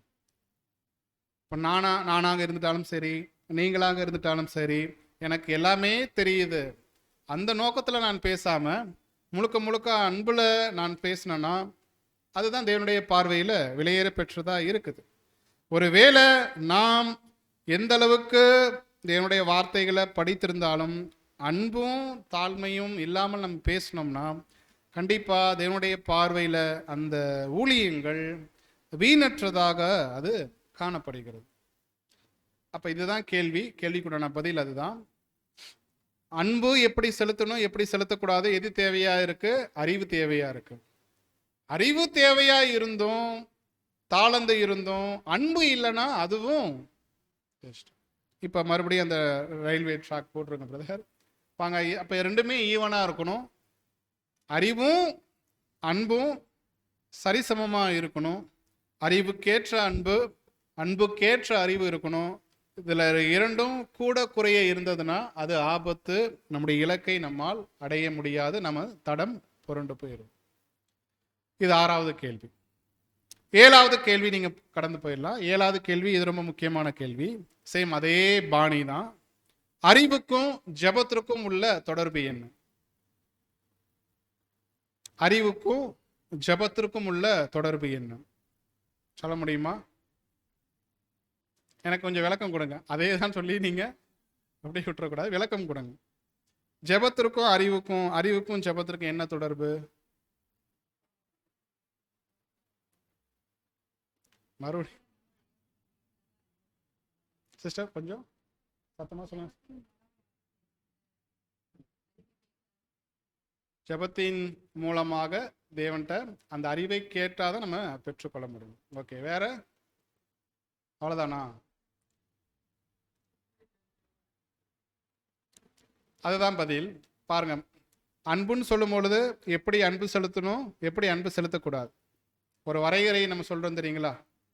அதே போல ஜெபம் நீங்க எடுத்துட்டீங்கன்னா எப்படி ஜெபிக்கணும், எப்படி ஜெபிக்க கூடாது, அதுக்கு எது தேவையா இருக்கு? முதலாவது அறிவு தேவையா இருக்கு. நீங்க வசனம் வாசிங்க. யோவான் 15:7, அப்புறம் யாக்கோப்பு 4:3 ஸ்லைட்லேயே வாசிங்க. நீங்கள் என்னிலும் என் வார்த்தைகள் உங்களிலும் நிலைத்திருந்தால் நீங்கள் கேட்டுக்கொள்ளுவதெதுவோ அது உங்களுக்கு செய்யப்படும். அடுத்த வசனம். நீங்கள் விண்ணப்பம் பண்ணியும் உங்கள் இச்சைகளை நிறைவேற்றும்படி செலவழிக்க வேண்டும் என்று தகாத விதமாய் விண்ணப்பம் பண்ணுகிறபடியினால் பெற்றுக்கொள்ளாமல் இருக்கிறீர்கள் என்று யாக்கோபு கூறுகிறார். இங்க வசனம் நம்ம பார்க்கிறோம், உங்கள் இச்சைகளை நிறைவேற்றும்படி நீங்க தகாத விதமாய் நீங்க என்ன பண்ணிடுறீங்க, ஜெபம் பண்றதுனால தேவன் அந்த ஜெபங்களை கேட்கறது இல்லை, பதில் கொடுக்கறது இல்லை.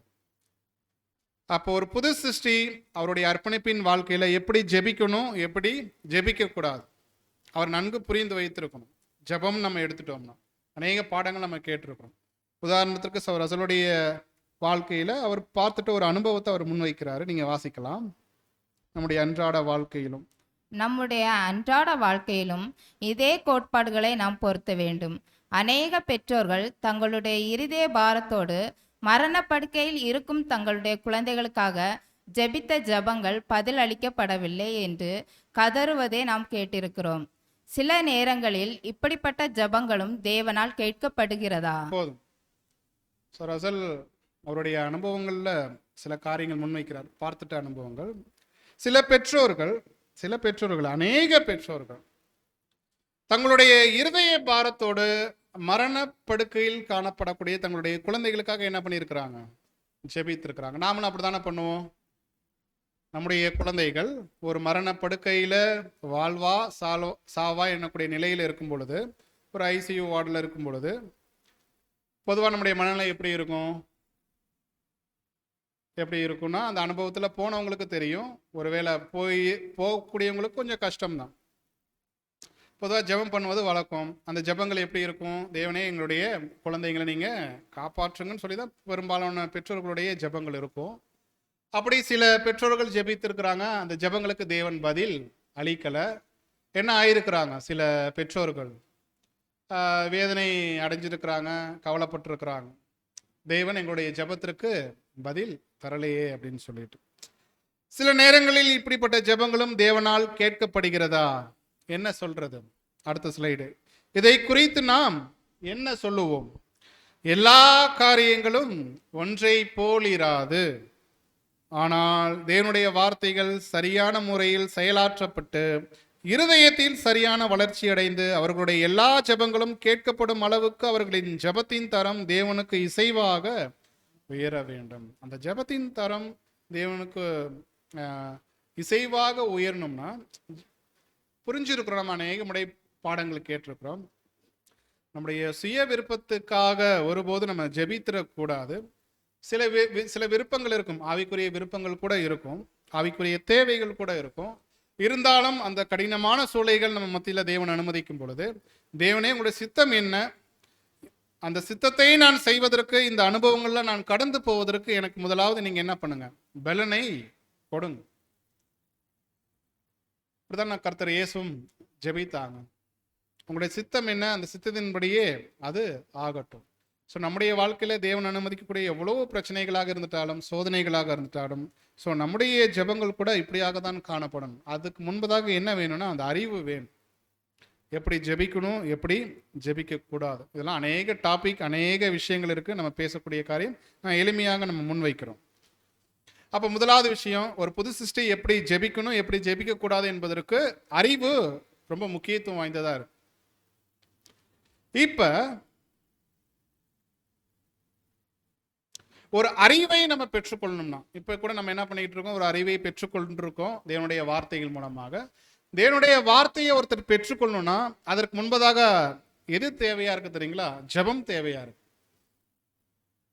ஒரு கூடுகை என்று சொல்லும்போது நம்ம ஒரு அறிவை பெற்றுக்கொள்றோம். அந்த ஒரு கூடுகையை உடனே நம்ம ஆரம்பிச்சிடுறோமா அப்படின்னு கேட்டுட்டீங்கன்னா இல்லை. என்ன பண்றோம், ஆரம்பத்துல ஒரு தொடக்க ஜெபம் நம்ம பண்றோம். இந்த வார்த்தையை படிச்சு புரிந்து கொள்வதற்கு எங்களுக்கு பரிசுத்த ஆவியை கொடுங்க என்று நம்ம ஜெபிக்கிறோம். முடிவாக என்ன பண்றோம், தேவனுடைய வார்த்தையை எங்களுக்கு புரிய வச்சதற்கு உங்களுக்கு நன்றின்னு சொல்லி நம்ம ஜெபிக்கிறோம். ஆரம்ப ஜெபம், முடிவு ஜெபம் ரெண்டுமே எதுவுமே இல்லாம தேவனுடைய வார்த்தையை படிச்சா அது பிரயோஜனமாகுமா அப்படின்னா ஆகாது. அதையும் அவர் சொல்றாரு, வாசிங்க. ஒரு தேவனால் ஆசீர்வதிக்கப்படாத எந்த வேத ஆராய்ச்சி கூட்டமும், அடுத்த வசனம், அடுத்த ஸ்லைடு. தேவனால் ஆசீர்வதிக்கப்படாத எந்த வேத ஆராய்ச்சி கூட்டங்களும் சரியாக துவங்குவதும் இல்லை. அதே போல தேவனுடைய ஆசீர்வாதங்களுக்காகவும் இருதயத்திற்கு ஏற்ற ஆகாரத்திற்காகவும் நன்றி செலுத்தப்படாத எந்த கூட்டமும் சரியாக முடிவு பெறுவதும் இல்லை. பாருங்க, எப்படி ஜெபிக்கணும், எப்படி ஜெபிக்க கூடாது என்பதற்கு அறிவு முக்கியத்துவம், அறிவு உதவியா இருக்கு. அதே போல அறிவை நம்ம பெற்றுக்கொள்ளணும்னா எது உதவியா இருக்குன்னா ஜெபம் உதவியா இருக்கு. அதான் அவர் சொல்றாரு, தேவனால் ஆசீர்வதிக்கப்படாத எந்த வேத ஆராய்ச்சி கூட்டங்களும் சரியாக துவங்குவதும் இல்லை. நன்றி செலுத்தப்படாத எந்த கூட்டமும் சரியாக முடிவு பெறுவதும் இல்லை. அப்போ ஒரு அறிவை நம்ம பெற்றுக்கொள்ளணும்னா எது உதவியா இருக்குன்னா ஜெபம் உதவியா இருக்கு.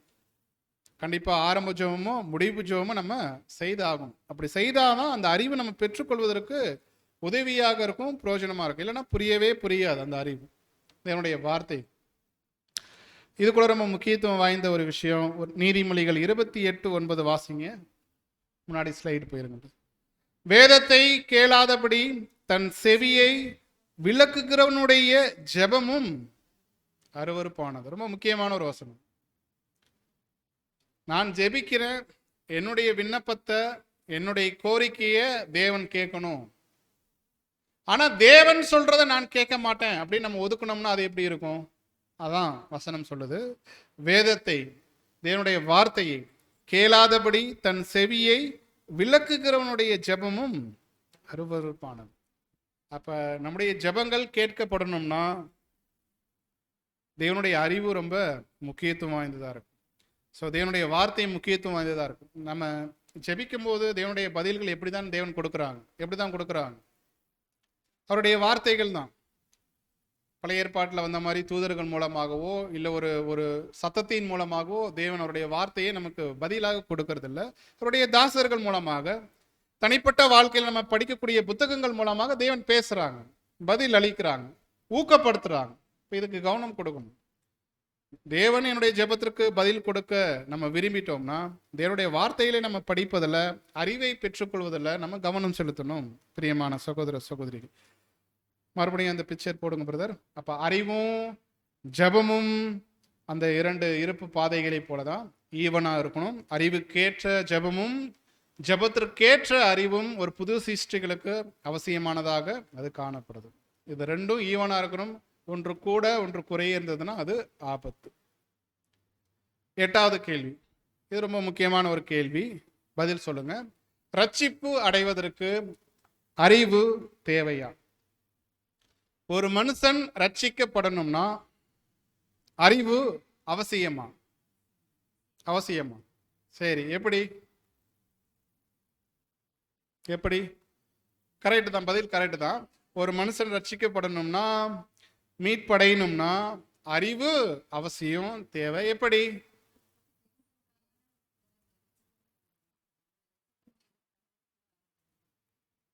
ஓகே, நன்றி சிஸ்டர். நீங்க வசனம் வாசிக்கலாம். 1 தீமோத்தேயு 2ஆம் அதிகாரம் 4ஆம் வசனம்.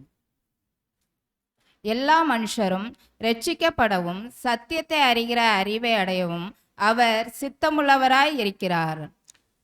பிரியமானவர்களே, இங்க நாம் பார்க்கிறோம் ஒரு அருமையான ஒரு வசனம். எல்லா மனுஷரும் ரட்சிக்கப்படணும். இது அடிப்படை வகுப்புகளே நம்ம படிச்சிருக்கிறோம். எல்லா மனுஷனும் ரட்சிக்கப்படணும். எதுல இருந்து ரட்சிக்கப்படணும்?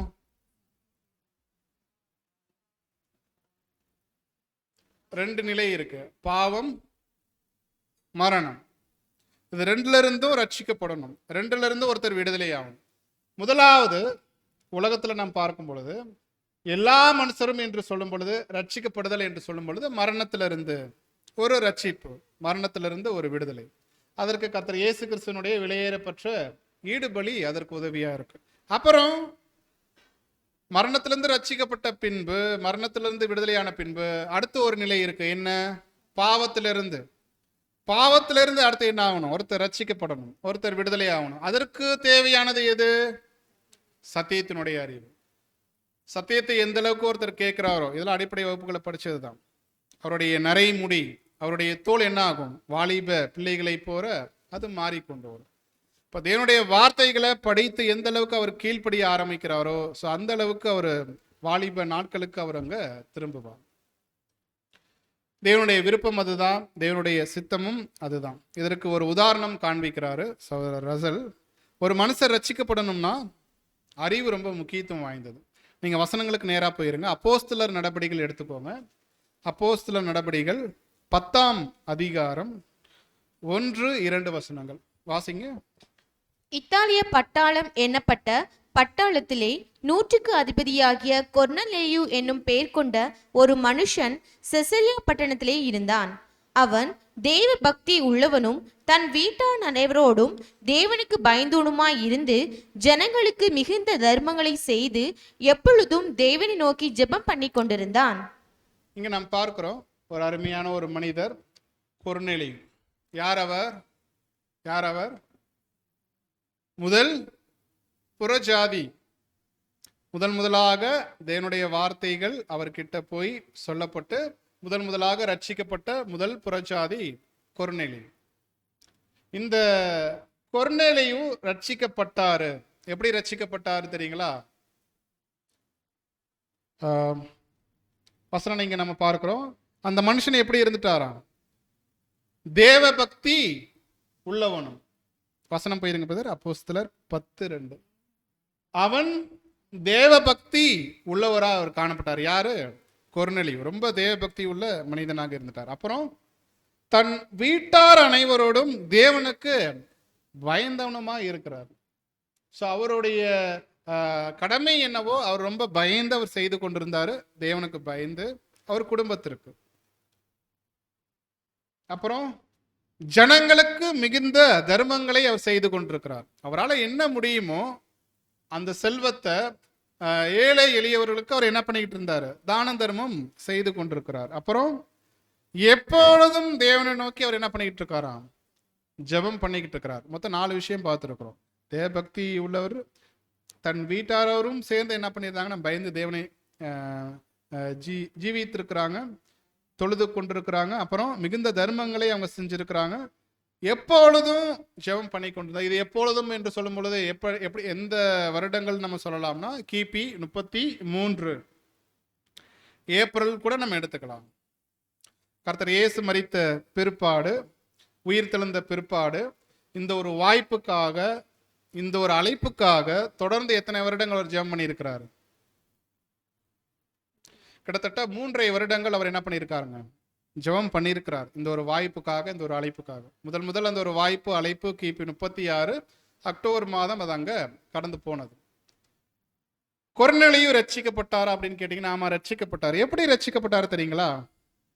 அவர் தேவனுக்கு பயந்த மனுஷன் என்பதனால அல்ல, மிகுந்த தர்மங்களை அவர் செய்து கொண்டு வந்தார் அதனால கிடையாது, ஓயாமல் தேவனுக்கு ஜெபம் பண்ணி கொண்டிருந்தார் அதனாலையும் கிடையாது. ரசூலுடைய எழுத்துக்கள் நீங்க வாசிக்கலாம். அவர் தர்மம் செய்ததினால்.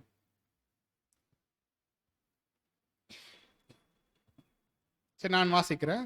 அவர் தர்மம் செய்ததினால் ரட்சிக்கப்படவில்லை. இந்த வார்த்தை நல்லா கவனிங்க. அவர் ஊக்கமான ஜெபங்களினாலும் அவர் ரட்சிக்கப்படவில்லை.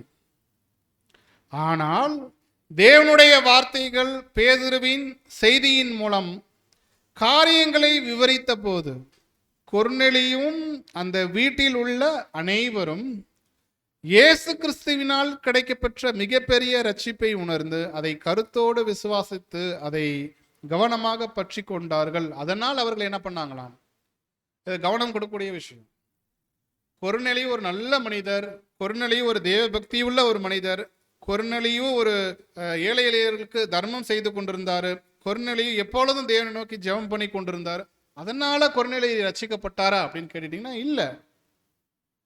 ஒருவேளை பேதுரு வந்து அந்த வார்த்தைகளை சொல்லி அதை ஏற்றுக்கொள்ளாமல் இருந்துட்டாருன்னு வச்சுக்கோங்க, கொர்நேலியு கண்டிப்பா அவருக்கு என்ன ஆயிருந்திருக்காரு, ரட்சிப்பு வந்திருக்காது. பேதுரு மூலியமாக தேவனுடைய செய்தி வந்த பிற்பாடு அவரும் அவருடைய வீட்டாரும் அதை காதின் வழியாக ஏற்றுக்கொண்டு அதை நம்பி விசுவாசத்தின் நிமித்தம் அவரும் அவருடைய குடும்பத்தாரும் ரட்சிக்கப்பட்டான். இதுதான் கவனம் கொடுக்கணும்.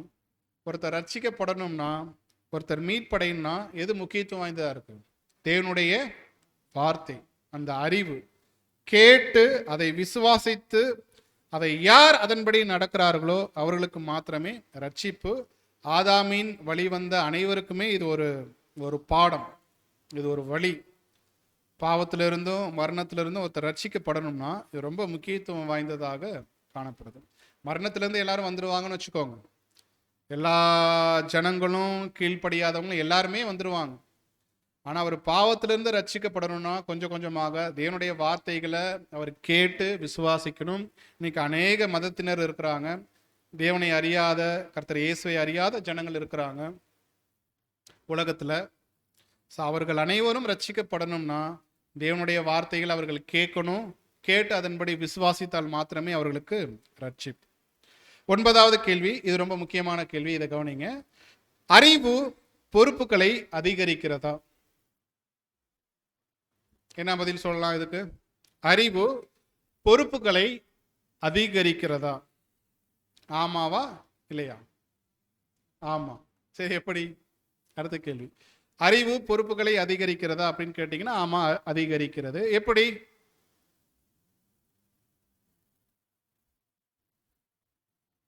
சைலண்டா? சரி, ஓகே சிஸ்டர்.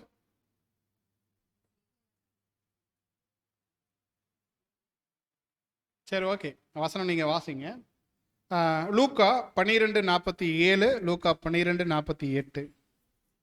தன் எஜமானுடைய சித்தத்தை அறிந்தும் ஆயத்தமாய் இராமலும் அவனுடைய சித்தத்தின்படி செய்யாமலும் இருந்த ஊழியக்காரன் அநேக அடிகள் அடிக்கப்படுவான். வசனம் இங்க நாம் பார்க்கிறோம். கேள்வி என்ன? அறிவு பொறுப்புகளை அதிகரிக்குதா? ஆமா, அதிகரிக்குது. எப்படி? வசனம் நம்ம பார்க்கிறோம். தன் எஜமானுடைய சித்தத்தை, அறிவை பெற்றுக்கொள்றார். எஜமான் யாரு? அவருடைய சித்தம் என்ன? நீங்க எல்லாரும் அறிஞ்சு வச்சிருக்கீங்களா?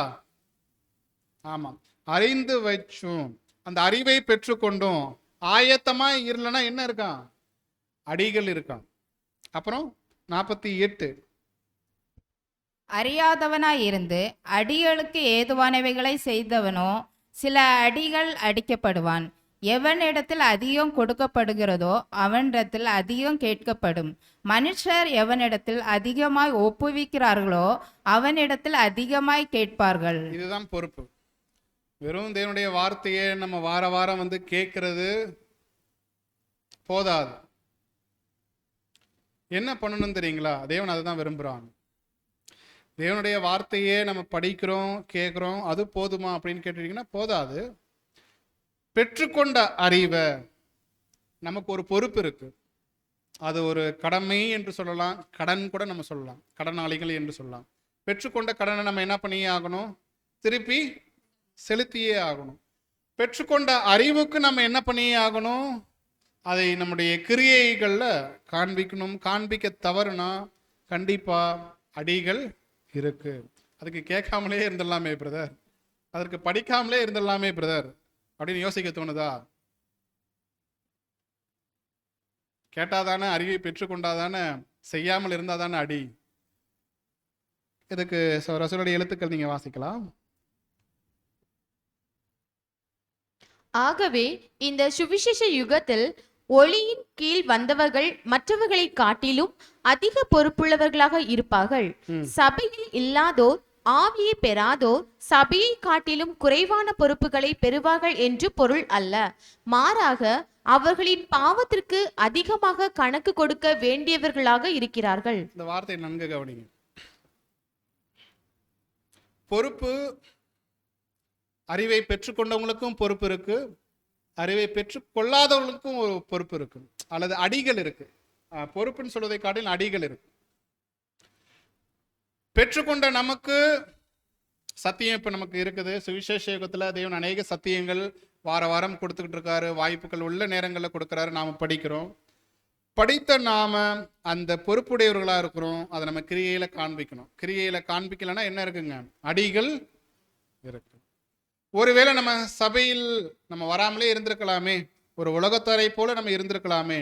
பேர் கிறிஸ்தவர்கள்லாம் எவ்வளவு ஜாலியா இருக்கிறாங்க, எவ்வளவு சந்தோஷமா இருக்கிறாங்க. தசமபாகம் வாங்கிட்டு வீடு, காரு எல்லாமே கட்டிட்டு சந்தோஷமா இருக்கிறாங்க. ஸோ அவர்களை போல நம்ம இருந்தலாமே அப்படின்னு கேட்டிங்கன்னா அங்கதான் பிரச்சனை. அவர் சொல்றாரு பாருங்க, சபையில் இல்லாதோர், ஆவியை பெறாதோர் சபையை காட்டிலும் குறைவான பொறுப்புகளை பெறுவார்கள் என்று பொருள் அல்ல. அவர்களும் கணக்கு கொடுக்கணும். அவர்கள் எதற்கு கணக்கு கொடுப்பாங்க? பாவத்திற்கு கணக்கு கொடுப்பாங்க. எப்ப கணக்கு கொடுப்பாங்கன்னா, இனி வரக்கூடிய மகா உபத்திரவ காலம். அந்த மகா உபத்திரவ காலத்துல சபையில் இல்லாதோர், தேவனுடைய ஆவியை பெறாதோர் அனைவரும் அவங்க என்ன பண்ணுவாங்கன்னா கணக்கு கொடுத்தே ஆகணும் அந்த மகா உபத்திரவ காலத்தில். பிரியமானவர்கள், ஆக மொத்தம் அடிகள் எல்லாருக்கும் இருக்கு. அவங்களை காட்டிலும், உலகத்தாரை காட்டிலும் நமக்கு தான் அடிகள் அதிகம் இருக்குது. அந்த ஒரு பொறுப்பு இருக்கு, நம்ம உணரணும். இதை மறுபடியும் நீங்க வேத வசனங்கள்ல நம்முடைய அருமையாண்டவர் சொல்றாங்க. மத்தேயு 5:13, 13-14. நீங்கள் பூமிக்கு உப்பாய் இருக்கிறீர்கள். உப்பானது சாரமற்று போனால் எதனால் சாரமாக்கப்படும்? வெளியே கொட்டப்படுவதற்கும் மனுஷரால் மிதிக்கப்படுவதற்குமே ஒழிய வேறொன்றுக்கும் உதவாது. பாருங்க, கர்த்தர் இயேசு சொல்றாங்க, நீங்கள் பூமிக்கு எப்படி இருக்கீங்களா? உப்பா இருக்கிறீங்க. அப்ப நீங்கள் நானும் இந்த பூமிக்கு உப்பா இருக்கிறோம்னா உப்பு என்ன ஆகணும்? டேஸ்ட் கொடுக்கணும். சாப்பாடுல உப்பு போடுறோம் போட்டுக்கிட்டே இருக்கோம். ஆனால் டேஸ்ட் கொடுக்கலன்னா என்ன பண்ணிடுறோம்? அந்த உப்பு எடுத்து குப்பையில தான் நம்ம போட்டுருவோம். அதான் கர்த்தர் சொல்றாங்க, நீங்களும் நானும் பூமிக்கு உப்பா இருக்கணும்னா என்ன பண்ணணும்? டேஸ்ட் கொடுக்கணும், சுவை கொடுக்கணும். சுவை குறிக்கிறதுனா கிரியைகள். சத்தியத்தை பெற்றுக்கொள்றோம். பெற்றுக்கொண்ட சத்தியத்திற்கு நம்ம என்ன பண்ணியே ஆகணும்? கிரியை காண்பிக்கணும், சுவை கொடுக்கணும். உடன் இருக்கக்கூடிய சகோதர சகோதரிகளுக்கு சுவை கொடுக்கலன்னா தேவன் வெளியில என்ன பண்ணிடுவாங்க? கொட்டிடுவாங்க. ஆனா பிரயோஜனம் இல்லாத சகோதரர்கள் சகோதரிகள் சபையில எதுக்கு? அப்படித்தானே? உண்மை அதுதான். வேற மாதிரி சொல்லிட்டேனோ கொஞ்சம் கஷ்டமா. ஆனால் உண்மை அதுதான்.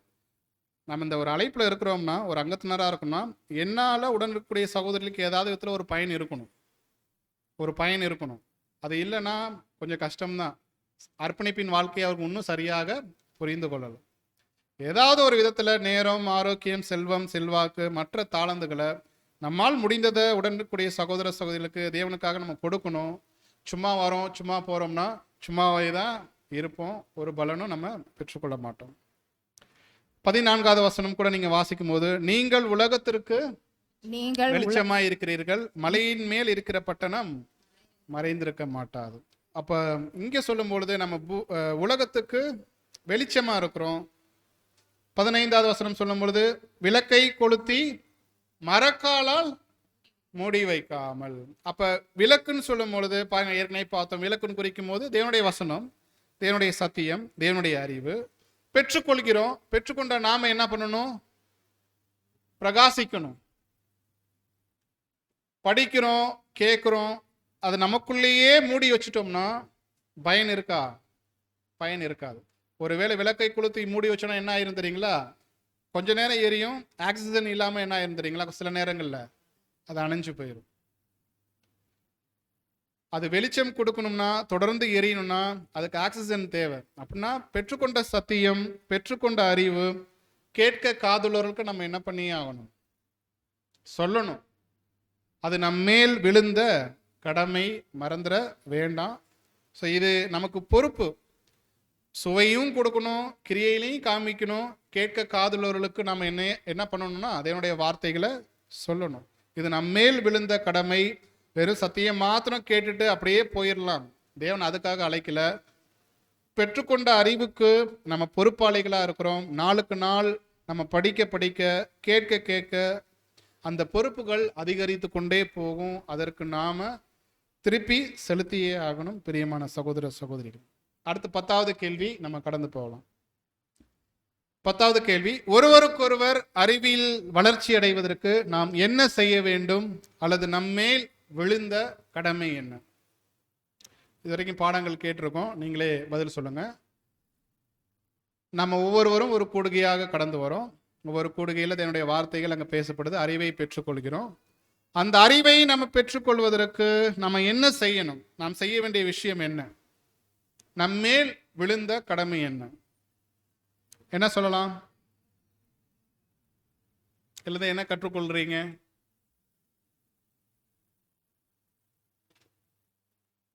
பாருங்க, ஒவ்வொரு கூடுகை இருக்கு. ஒவ்வொரு கூடுகை இருக்கு. அறிவை பெற்றுக்கொள்வதற்கு ஒவ்வொரு கூடுகை இருக்கு. சபை கூடுகைகள் இது பொதுவாக அநேகரால பார்க்கப்படக்கூடிய கூடுகை என்ன? இப்போ நான் என்ன பண்றேன்? நான் பேசுறேன், நீங்க எல்லாரும் என்ன பண்ணிட்டு இருக்கீங்க? கேட்குறீங்களா, தூங்குறீங்களா? சரி, ஓகே, கேட்குறீங்க. இந்த ஒழுங்கு, இந்த ஒரு கூடுகை அறிவை பெற்றுக்கொள்வதற்கு ஒரு சிறந்த கூடுகையா இருக்குமா அப்படின்னு கேட்டுட்டீங்கன்னா இருக்காது. சிறந்த கூடுகை என்று ரசூலுடைய எழுத்துக்கள்ல நம்ம பார்க்கும் பொழுது எந்த கூடுகை தான் சிறந்த கூடுகை அறிவை பெற்றுக்கொள்வதற்கு? பதில் வரலையே. பெரியோரின் கூடுகை. பெரியோரின் கூடுகை தான் ஒரு 10 பேரோ அல்லது 5 பேரோ ஒரு 20 பேரோ கூடி வந்து ஒவ்வொருத்தவங்க என்ன பண்ணுவாங்க? அந்த ஒரு பத்தியில ஒரு பேராகிராஃப்ல அவர்கள் புரிந்து கொண்டதை என்ன பண்ணுவாங்க? பேசுவாங்க. அங்க யாருமே தூங்குவதற்கு வாய்ப்புகள் இல்லை. ஆனா இங்க என்ன ஆகும்? தூங்குவதற்கு வாய்ப்புகள் இருக்கு. பேசுற நான் மட்டும்தான் அறிவுல வளர்ச்சி அடைந்து கொண்டே போவேன். கேட்குற நீங்க கொஞ்சம் அடைவீங்க. தூங்குறவங்க தூங்கிட்டு தான் இருப்பாங்க. ஆனா பெரியோரின் கூடுகை என்று சொல்லும் பொழுது அது சிறந்த கூடுகை. அது நம்முடைய அருமை மேலை நாட்டில் வாழக்கூடிய சகோதரர்கள் கூட இந்த ஒரு கூடுகை சிறந்த கூடுகையாக அவர்கள் ஞாயிற்றுக்கிழமையில கூட அவங்க நடைமுறைப்படுத்துறாங்க. சிறந்த கூடுகை பெரியோரின் கூடுகை. அறிவை பெற்றுக்கொள்வதற்கு சகோதர சகோதரிகள் அவர்கள் படித்து கொண்ட காரியங்களை புரிந்து கொண்டது, அந்த அறிவை அவர்கள் பேசுறாங்க தயக்கம் இல்லாமல். ஸோ அந்த இடத்துல ஒவ்வொரு சகோதரனும் சகோதரியும் அந்த அறிவில் வளர்ச்சியில வளர்வதற்கு ஏதுவாக இருக்கும் அந்த ஒரு கூடுகை. இதை பற்றி நீங்க மேலும் ஒரு வசனம் நீங்க வாசிக்கலாம். கலாத்தியர் 6:6. ரசூலுடைய எழுத்துக்கள். மேலும் திருவசனத்தில் உபதேசிக்கப்படுகிறவன் உபதேசிக்கிறவனுக்கு சகல நன்மைகளிலும் பகிர்ந்து கொடுக்க கடவன். திருவசனத்தில் உபதேசிக்கப்படுகிறவன் உபதேசிக்கிறவனுக்கு சகல நன்மைகளிலும் பகிர்ந்து கொடுக்க கடவன். ரொம்ப அருமையான ஒரு விஷயம். திருவசனத்தில் உபதேசிக்கப்படுகிறவன். உபதேசம் பண்ணக்கூடிய ஒரு சகோதரனா இருந்துட்டாலும், அந்த சத்தியத்தை கேட்கக்கூடிய சகோதர சகோதரிகளாக இருந்துட்டாலும், உபதேசிக்கிறவனுக்கும் உபதேசிக்கப்படுகிறவனுக்கு என்ன ஒரு உறவு இருக்கணும்? ரசூலுடைய எழுத்துக்கள்ல ஒரு அருமையான ஒரு விளக்கம் அங்க கொடுக்கப்படுது. வாசிங்க. அவர் மந்தையில் இருக்கக்கூடிய எளியோரும் தங்களுடைய தனிப்பட்ட விசுவாசத்தை வளர்த்து கொள்ளக்கூடிய வாய்ப்பை ஏற்படுத்தினார். ஆனால் இவ்வளவு முக்கியமான காரியம் பொதுவாக அனைவராலும் நிராகரிக்கப்படுகிறது. சபையில் உள்ளவர்களை ஆசிரியர்கள், மாணவர்கள் என்று இந்த வசனம் அடையாளம் காட்டுகிறது. இந்த வசனம் இதற்கு முன்னாடி வாசிச்சோம். திருவசனத்தில் உபதேசிக்கப்படுகிறவன் உபதேசிக்கிறவனுக்கு சகல நன்மைகளிலும் பகிர்ந்து கொடுக்க கடவன்.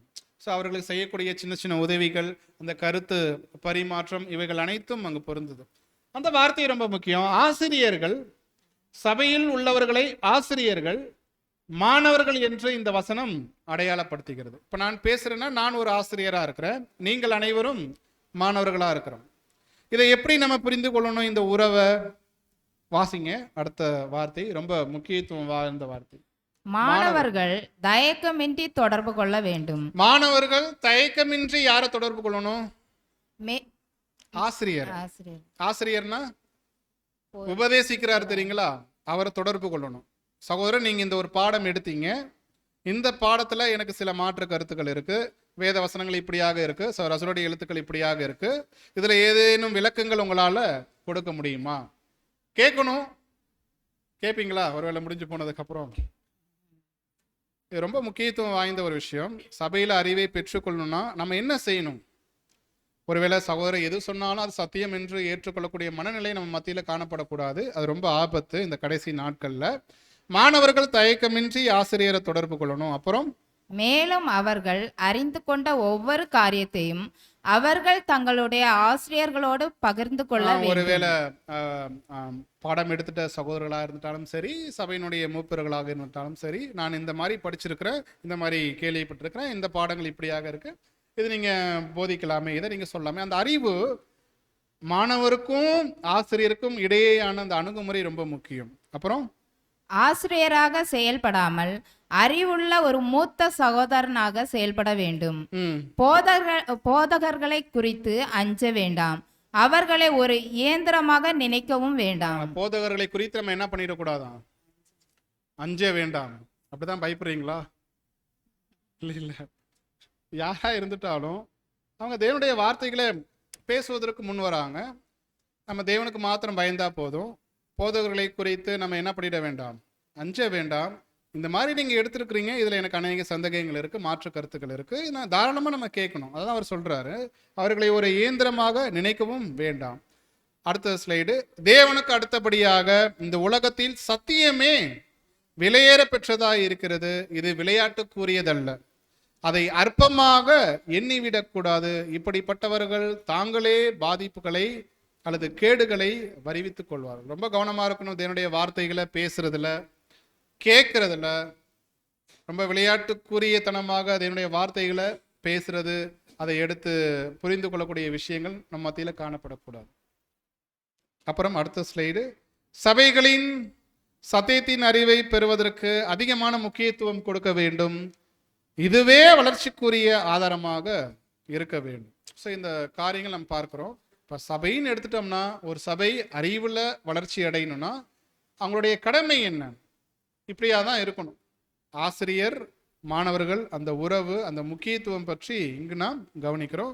கூடுகை என்று சொல்லும் பொழுது அது பெரியோரின் கூடுகை ஒரு சிறந்த கூடுகையாக அங்கே காணப்படுது.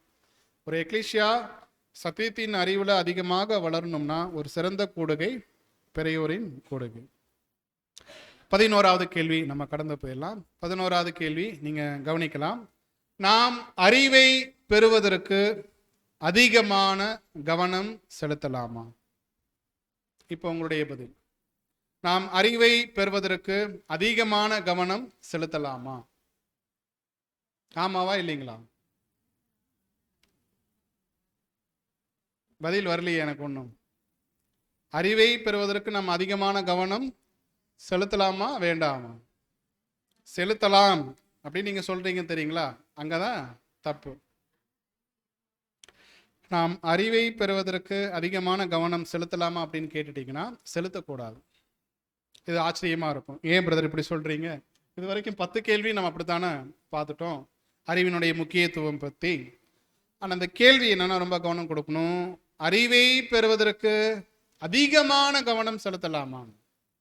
கவனம் செலுத்தணும், ஆமா. ஆனா அதிகமான கவனம் செலுத்தலாமா அப்படின்னு ஒரு கேள்வி கேட்டுட்டீங்கன்னா செலுத்தக்கூடாது. ரசூலுடைய எழுத்துக்கள் ஒரு அருமையான விளக்கங்கள் அங்க காணப்படுது. ஏன் நம்ம அதிகமான கவனம் செலுத்தக்கூடாது அறிவை பெறுவதற்கு? அறிவில் வளர்ச்சி அடையும் போது பக்தியை விட்டு விலகுவதற்கு அதிக வாய்ப்புகள் உண்டு. இதுதான் கவனம் கொடுக்கணும். அறிவில் வளர்ச்சி அடையும் போது பக்தியை விட்டு விலகுவதற்கு அநேக வாய்ப்புகள் இருக்கு, அதிக வாய்ப்புகள் இருக்கு. அப்புறம் ஆனால் இந்த சிந்தை வினோதமாகவும் தோன்றலாம். ம் நம்முடைய கொள்ளளவு மிக சிறிதாகவும் பக்தி விருத்திக்காக நாம் ஒதுக்கும் நேரங்கள் குறைவானதாகவும் இருக்கிறது. அதாவது நம் கவனம் ஒரு பக்கமாக இருக்கும்போது மறுபக்கத்தில் குறைவான வளர்ச்சி காணப்படுகிறது. புரியுதுங்களா? இது அந்த ரீசன் தான் சொல்ல வர்றார். ஏன் அறிவை பெறுவதற்கு நம்ம அதிகமான கவனம் செலுத்தக்கூடாது, அதிகமான நேரத்தை நம்ம கொடுக்கக்கூடாது? காரணம் அதுதான். பக்தி விருத்திக்காக நாம் ஒதுக்கும் நேரங்கள் என்ன ஆயிருது? சில நேரங்கள்ல குறைவா இருக்குது. தேவன் அறிவை பார்க்கறாரா, பக்தி விருத்தியை பார்க்கறாரா அப்படின்னு கேட்டீங்கன்னா தேவன் பக்தி விருத்தியை தான் பார்க்கறார். பலியை பார்க்கிலும் தேவன் பார்க்கிறது கீழ்ப்படிதலை தான் தேவன் பார்க்கிறாங்க. நம்ம அறிவை பெறுவதற்கு அதிகமான நேரத்தை நம்ம படிப்பதற்கென்றே நம்ம செலவு செய்து கொண்டே இருந்தோம்னா கிரியையில காண்பிப்பதற்கு நேரம் என்ன ஆயிரும்? குறைஞ்சு போயிடும். அதே போல நம்முடைய கடமைகள் இருக்கு. பெற்றோர்கள் என்ற ரீதியில, தகப்பன் என்ற ஒரு ரீதியில, தாய் என்ற ஒரு ரீதியில அவங்களுடைய கடமைகள் இருக்கு. அந்த நேரத்தை கூட அவர்கள் என்ன பண்ணணும்? அந்த கடமைகளை செய்வதற்கு நேரத்தை ஒதுக்கணும். இல்லை நான் படிக்கிறதுக்கு நான் நேரத்தை செலுத்துறேன் அப்படின்னு அவர்களுக்கு கடந்து போயிட்டாங்கன்னா அது ரொம்ப தவறு. அப்ப இங்க நாம் கவனம் கொடுக்கணும். அறிவுல நம்ம கவனம் செலுத்தணும். ஆனா அதிகமான கவனம் செலுத்துறது அது தவறு. அடுத்த ஸ்லைடு. தேவனுடைய வார்த்தைகளை படிப்பதற்கு கிறிஸ்தவர்கள் பெற்ற மிக பெரிய பாக்கியமாக உள்ளது. ஆயினும் அநேக வேத படிப்புகள் விருதாவாகவே போய்விடுகிறது. அநேக வேத படிப்புகள் விருதாகவே போயிருது. ஏன்? வேதத்தில் படிக்கக்கூடியவைகளை அனுதின வாழ்க்கையில் நடைமுறைப்படுத்தாமல் விட்டுவிட்டால் நிச்சயமாக அந்த படிப்பும் வீணாக போய்விடும். உண்மைதானே? சத்தியங்கள் கேட்கிறோம். தேவன் ஏன் சத்தியங்கள் நம்மளை கேட்க வைக்கிறாரு? கிரியை காண்பிக்கணும். கிரியை காண்பிக்கலனா கேட்டுட்ட சத்தியங்கள் வேஸ்ட். அது இன்னைக்கு மாத்திரமல்ல, ஒருவேளை நம்ம அர்ப்பணிப்பின் வாழ்க்கையை நம்ம பார்த்துட்டோம்னா 5 வருடங்கள் 10 வருடங்கள் நான் ஒரு மூத்த சகோதரன் என்று மார்பு தட்டி சொல்வதில் பெருமை கிடையாது. இவ்வளவு வருடங்கள் நம்ம சத்தியத்தை கேட்டிருந்தா, இந்த அழைப்புல இருந்தா அந்த கனிகள் நம்ம காண்பிக்கணும், குணலட்சணங்கள் நம்ம காண்பிக்கணும். அது காண்பிக்கலனா வேஸ்ட். இவ்வளவு வருடங்கள் வெறும் பேருக்கு மாத்திரம் நம்ம சொல்லிக்கலாம், நான் சபையில் 5 வருடம் இருக்கிறேன், 10 வருடங்கள் இருக்கிறேன், 15 வருடங்கள் இருக்கிறேன்னு. கிரியைகள் இல்லைன்னா, கனிகள் இல்லைன்னா கண்டிப்பாக இதுவரையும் கேட்டுட்ட வருடங்கள் சத்தியங்கள் அனைத்தும் வீண் தான். அதான் அவர் சொல்றாங்க. அப்புறம் அறிவு. அடுத்த ஸ்லைட். அறிவு மிகவும் விலை உயர்ந்தது. ஆனால் தற்செயலாக நமக்குள் வரும் இந்த அறிவு பெருமையை ஏற்படுத்தி நம்மை வீணாக்கி தேவனுடைய ஆவியாகிய அன்பு, சாந்தம், பணிவு, பரிவு போன்ற குணங்களுக்கு முரண்பாடாக நம்மை வழிநடத்தி விடுகிறது. இதெல்லாம் அழகான வார்த்தைகள், நீங்க சரியா புரிஞ்சுக்கணும். அறிவை நம்ம பெறுவதற்கு கவனம் செலுத்தணும்.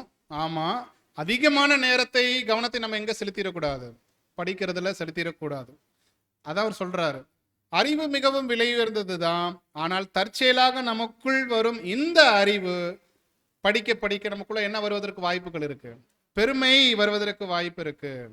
இதனால குணலட்சணங்கள், பெருமை வந்துச்சுன்னா குணலட்சணங்கள் வளருவதற்கு வாய்ப்புகளே இல்லை.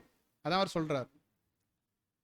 வசனம் கூட இருக்கு நேரடியாக 1 கொரிந்தியர் 8:1 அறிவு இருமாப்பை உண்டாக்கும், அன்போ பக்தி விருத்தியை உண்டாக்கும். இப்ப அறிவு என்ன ஆகுங்க? நாளுக்கு நாள் இருமாப்பு, ஒரு பெருமை நமக்குள்ள கொண்டு வருவதற்கு வாய்ப்புகள் இருக்கு.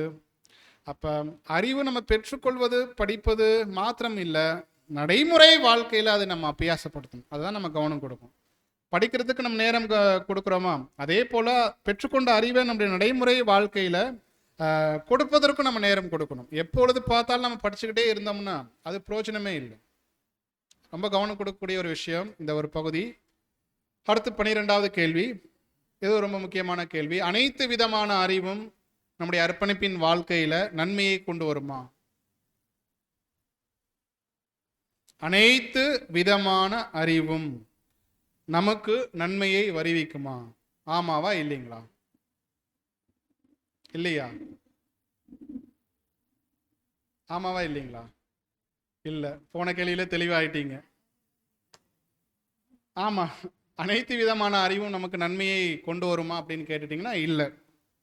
வசனங்கள் இங்கே வாசிக்கலாம். 1 யோவான் 4:1. பிரியமானவர்களே, உலகத்தில் அநேக கள்ள தீர்க்கதரிசிகள் தோன்றி இருப்பதினால் நீங்கள் எல்லா ஆவிகளையும் நம்பாமல் அந்த ஆவிகள் தேவனால் உண்டானவைகளோ என்று சோதித்தறியுங்கள். ஆமாம் பிரியமானவர்கள், இங்கே நாம் கவனிக்கிறோம். ஸோ உலகத்தில் அநேக தீர்க்கதரிசிகள் இருக்கிறாங்க. தீர்க்கதரிசிகள்னு இருக்கிறாங்க, கள்ள தீர்க்கதரிசிகளும் இருக்கிறாங்க, சத்தியங்களும் இருக்குது, அசத்தியங்களும் இருக்குது. நம்ம கவனம் கொடுக்கணும், எது சத்தியம் எது அசத்தியம் சோதித்தறியணும். இந்த பாடங்கள் நமக்கு கேட்டால் நம்முடைய அர்ப்பணிப்பின் வாழ்க்கையில் நன்மையை கொண்டு வருமா? நன்மையை கொண்டு வந்தால் மாத்திரம் நீங்கள் கேளுங்க, படிங்க. நன்மையை கொண்டு வரணும்னா தயவு செய்து அந்த பாடங்கள் நம்ம என்ன பண்ணிட வேண்டாம், கேட்க வேண்டாம். அது நம்முடைய அர்ப்பணிப்பின் வாழ்க்கையில் கடந்து வந்துட்டு அநேக பாடங்கள் காணப்பட்டாலும் சரி. சில பாடங்கள் இருக்குது, ஆராய்ச்சிக்குரிய பாடங்கள் இருக்குது. ஒரு டாபிக் எடுத்து அதில் ஆராய்ச்சி பண்ணி அநேக மாற்று கருத்துக்கள் வைத்து பேசக்கூடிய பாடங்கள் இருக்குது. அது நம்முடைய அர்ப்பணிப்பின் வாழ்க்கையில் குணலட்சணங்களை வளர்வதற்கு ஏதுவாக அந்த ஒரு பாடங்கள் உதவியாக இருக்குமான்னு என்று கேட்டுட்டீங்கன்னா கண்டிப்பாக இருக்காது. நாலேஜ் மாத்திரம், ஒரு அறிவு மாத்திரம் நம்ம பெற்றுக்கொள்வோம். அதற்கு நம்ம அதிகமாக முன்னுரிமை காண்பித்து அதை நம்ம மாற்று கருத்து பார்த்துட்டு அதற்கு நம்ம போய் ஆராய்ச்சி பண்ணிட்டு நேரத்தை நம்ம செலவழிக்க வேண்டிய அவசியம் இல்லை. உதாரணத்துக்கு நம்ம என்ன டாபிக் சொல்லலாம்? மெல்கிசேதேக் பாடம் கேள்விப்பட்டிருக்கீங்களா, படிச்சிருக்கீங்களா? ஸோ மெல்கிசேதேக் என்று சொல்லும் பொழுது அவருடைய விவரங்கள் நம்ம அதிகமாக வேதத்தில் கொடுக்கப்படலை. ஸோ மெல்கிசேதேக் யாரு? ஒரு 3 விதமான கோணங்கள் அங்கே கடந்து வருது. யாரு மெல்கிசேதேக் என்று சொல்லும் பொழுது? முதலாவது, அவர் நோவாவின் சந்ததியில் வரக்கூடிய சேம் என்றக்கூடிய நபர் தான் மெல்கிசேதேக்காக அங்கே கடந்து வந்திருக்கிறாரு. மெல்கிசேதேக் யாருன்னா இன்னொரு பார்வை அங்கே கடந்து வருது. இவர் யாருன்னா கர்த்தர் இயேசு கிறிஸ்து தான் மெல்கிசேதேக்கு. அந்த இடத்துல அப்படி அந்த தோன்றி அந்த ஒரு காரியங்கள் அவங்க செய்திருக்கிறாங்க. இன்னொருடத்துல மெல்கிசேதேக்கு இவர் யாரை குறிக்கிறாருன்னா ஏனோக்கு தான் என்ன பண்ணியிருக்கிறாங்க, மெல்கிசேதேக்காக இங்கே கடந்து வந்திருக்கிறாங்க. இது மாதிரி அநேக கருத்துக்கள் அங்கே வருது, பாடங்கள் இருக்குது. இதெல்லாம் ஆராய்ச்சிக்குரிய பாடங்கள். இது நம்முடைய அர்ப்பணிப்பின் வாழ்க்கையை நன்மையை கொண்டு வருமா அப்படின்னு கேட்டுட்டிங்கன்னா கொண்டு வருவதற்கு வாய்ப்புகள் இருக்குது. ஸோ இதற்காக நீங்கள் நேரத்தை கொடுத்து இதற்காக நீங்கள் ஆராய்ச்சி பண்ணி செலவழிக்க வேண்டிய அவசியம் இல்லை. குணலட்சணங்களுக்கு ஏதுவான நம்முடைய அடிப்படை விசுவாசத்திற்கு கட்டக்கூடிய பாடங்கள் அவைகளை கேட்டு அதன்படி கீழ்ப்படிந்தால் மாத்திரமே போதுமானது. வாசிங்க சார் அசலுடைய எழுத்துக்களை. தவறுகளும் அறியாமையும். அடுத்த ஸ்லைடு. தவறுகளும் அறியாமையும் நம்மை பரிசுத்தப்படுத்தாது. தவறுகளும் அறியாமையும் நம்மை பரிசுத்தப்படுத்தாது. மேலும் எல்லா சத்தியங்களும் நம்மை பரிசுத்தத்திற்கு வழிநடத்தும் என்று எண்ணிவிடக் கூடாது. அநேக காரியங்கள் இருக்கு, நீங்க படிச்சுக்கோங்க. மேலும் எல்லா சத்தியங்களும் நம்மை பரிசுத்தத்திற்கு வழிநடத்தும் என்று எண்ணிவிட கூடாது. உலகத்தில் அநேக பாடங்கள் இருக்கு, அநேக சத்தியங்கள் இருக்கு, அநேக வேத புத்தகங்கள் இருக்கு. அது எல்லாமே சில நன்னெறிகளை நல்லொழுக்கங்களை கற்றுத்தரக்கூடிய பாடங்களாக கூட இருக்குது. பஸ்ஸில் போனால் திருக்குறள் எழுதி வச்சிருக்கிறாங்க, நம்ம இப்படி தான் வாழணும், சில பாடங்கள் அங்கே முன்வைக்கப்படுது. ஸோ அதெல்லாம் நம்ம படித்து நம்முடைய அர்ப்பணிப்பின் வாழ்க்கையில் நம்ம அபியாசப்படுத்த முடியுமான்னு கேட்டிங்கன்னா தேவையில்லை, அது அவசியம் இல்லை. தேவனுடைய வார்த்தைகள் தான் பரிசுத்தம், சத்தியம். யோவான் 17:17 வாசிக்கிறோம். அவருடைய வார்த்தைகள் தான் நம்ம பரிசுத்தப்படுத்த போகுது. ஸோ இது ரொம்ப கவனம் கொடுக்கணும். உலகத்தில் இருந்தும் சரி, இந்த அர்ப்பணிப்பின் வாழ்க்கையில் இருந்தும் சரி, எல்லா சத்தியங்களும் நம்மை நன்மைக்கு ஏதுவாக வழிநடத்த போகிறது இல்லை. ரொம்ப கவனம் கொடுக்கணும். அநேக பாடங்கள் இருக்குது, அநேக சத்தியங்கள் இருக்குது, அநேக யூடியூப் சேனல்ஸ் இருக்குது. எது தேவையோ அந்த பாடங்களை மாத்திரம் நம்ம கேட்டுக்கொள்வோம். ரொம்ப நேரத்தை அதற்காக நீங்கள் என்ன பண்ணிட வேண்டாம், செலவழிக்க வேண்டாம். இறுதி கேள்வி, 13வது கேள்வி. ரட்சிப்பின் தலை சீரா என்பதன் பொருள் என்ன? அதனுடைய முக்கியத்துவம் என்ன? கடந்த காலத்தை விட இப்பொழுது இது எந்த அளவுக்கு அவசியமானதாக காணப்படுது? ரட்சிப்பின் தலை சீரா என்று சொல்லும் பொழுது அதனுடைய பொருள், அதனுடைய முக்கியத்துவம் என்ன? புதிய சிருஷ்டிகள் கடந்த காலத்தை விட இந்த காலத்தில் இந்த தலைச்சீரா ஏன் அணிஞ்சிருக்கணும்? முதல்ல தலைச்சீரா பற்றி நீங்கள் வசனம் வாசிங்க. எபேசியர் 6:17. ரட்சணியம் என்னும் தலைச்சீரா, இது நம்ம படிச்சிருக்கிறோம். அப்போஸ்தலன் பவுல் ஒரு ரோம போர் சேவகனுடைய அந்த கவசங்கள் ஆயுதங்களை ஒப்பிட்டு ஒரு புதிய சிருஷ்டிக்கு அவர் பேசுறார். பட்டயம் குறிக்குது தேவனுடைய வசனம், கேடயம் குறிக்குது விசுவாசம். இதெல்லாம் சொல்லிட்டு வரும் பொழுது இந்த இடத்துல தலைச்சீரா எதை குறிக்குது? ரட்சணியம் என்னும் தலைச்சீரா, ஒரு ஹெல்மெட். ஒரு போர் களத்தில் இருக்கக்கூடிய நபருக்கு ஹெல்மெட் ரொம்ப முக்கியம். ஒவ்வொரு உபகரணங்களும் ரொம்ப முக்கியம் தான், ஆனால் ஹெல்மெட் ரொம்ப முக்கியம். ஏன்?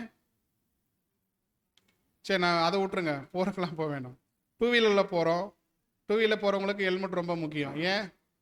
ஹெல்மெட் அழியணும்.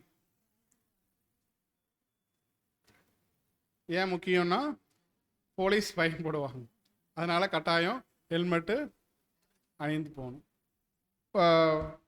ஸோ இந்த விஷயம் நம்ம அநேக முறை நம்ம படிச்சிருக்கிறோம், கேள்விப்பட்டிருக்கிறோம். சில நேரங்களில் பாருங்கள், லிஃப்ட்டு கேட்பாங்க சின்ன சின்ன ஆளுங்கள். போகிற வழியில் ஸ்பீட் பிரேக்கர்லாம் ஏறி இறங்கி பின்னாடி உட்காந்துருக்கிறவங்க கீழே விழுந்து கூட மறித்து போயிடுறாங்க. காரணம் என்னென்னா ஹெல்மெட் போடணும். தலைக்கவசம் ரொம்ப முக்கியம், அது உயிர் கவசமாக இருக்குது. ஏன்னா ஒரு ஆக்சிடெண்ட், ஒரு விபத்து என்று நடக்கும் பொழுது உடல் உறுப்புகள் எது இழந்துட்டாலும் அவர்கள் என்ன பண்ணிட முடியும்? வாழ முடியும். ஆனால் தலை என்று சொல்லும்போது முக்கிய உறுப்பு, மூளையை நம்ம எடுத்துக்கலாம். மூளையில் அடிபட்டுச்சுன்னா அவர் என்ன ஆயிடுவார்? அடுத்த நொடி கோமா ஸ்டேஜ் போயிடுவார், சுயநினைவை இழந்துருவார். சுயநினைவை இழந்துட்டாருன்னா உயிர் இருக்கும், உடல் உறுப்புகள் கொஞ்சம் கொஞ்சமாக வேலை செய்யும், ஆனால் அந்த மூளை, அந்த ஆக்ஷன் அங்கே இருக்காது. அவங்க என்ன பண்ணிடுவாங்க? கருணை கொலை பண்ணி உடல் உறுப்புகளை தானம் பண்ணிடுவாங்க. ஹெல்மெட் ரொம்ப முக்கியம். ஒரு யுத்த காலத்தில் இருக்கக்கூடிய ஒரு புருஷனுக்கும் நடைமுறை வாழ்க்கையில் வாகனத்தில் பயணம் செய்யக்கூடிய நபர்களுக்கும் ஹெல்மெட் ரொம்ப முக்கியம். அதே போல புதிய சிருஷ்டிகள் என்று சொல்லும் பொழுது அப்போஸ்தலன் பவுல் இங்கே சொல்றாரு, இந்த தலைச்சீரா எதை குறிக்குது? வாசிங்க இப்ப. அறிவுபூர்வமாக அல்லது தெய்வீக திட்டத்தை முழுமையாக புரிந்து கொள்வதை இரட்சணிய தலைச்சீரா அடையாளப்படுத்துகிறது. போதும் பாருங்க, அறிவுபூர்வமாக, அந்த அறிவு இருக்கு பாருங்க, நாலேஜ். தெய்வீக திட்டத்தை முழுமையாக புரிந்து கொள்வதே இரட்சணிய தலைச்சீரா. அந்த ஹெல்மெட் எதை குறிக்குதுன்னா தேவனுடைய தெய்வீக திட்டத்தை பற்றின அறிவு. இது கட்டாயம் புது சிருஷ்டிகள் என்ன பண்ணியிருக்கணும்? அணிந்திருக்கணும். அணிந்திருந்தாதான் அவங்களுக்கு சேஃப், அவங்களுக்கு பாதுகாப்பு. ஒருவேளை பாரமா இருக்குன்னு சொல்லி அவர்கள் கழட்டி வச்சுட்டாங்கன்னா ஆபத்து. இது குறிக்குது அறிவு, தேவனுடைய அறிவு அல்லது தேவனுடைய தெய்வீக திட்டம். இங்க நாம் பார்க்கிறோம். அப்புறம் இப்போதைய நிலையை காட்டிலும் கடந்த காலத்தில் இதை பற்றிய காரியங்கள் அந்த அளவுக்கு அவசியப்படவில்லை.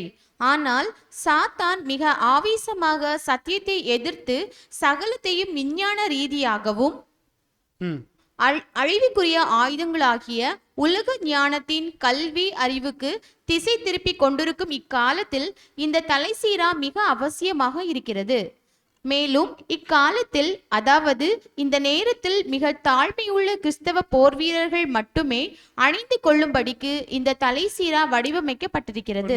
பிரியமான சகோதர சகோதரிகளே, இறுதியாக நாம் பார்க்கும் பொழுது ஒரு புதிய சிருஷ்டி இந்த தலைச்சீராவை அவர்கள் அணிந்திருக்கணும். ஏன் அணிந்திருக்கணும்னா இந்த அறிவு நமக்கு தேவை.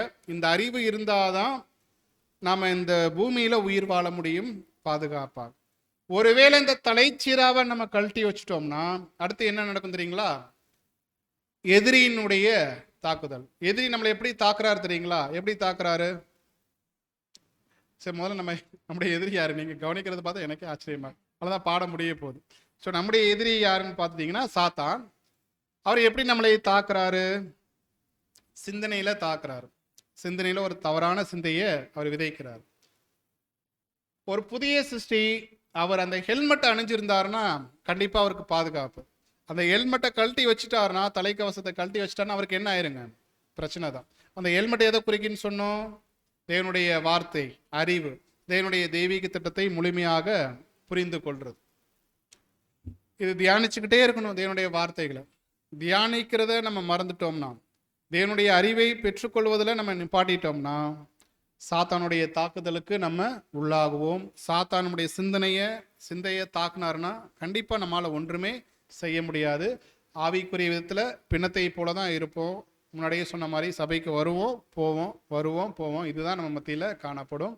எந்தவித கிரியைகளும் இருக்காது.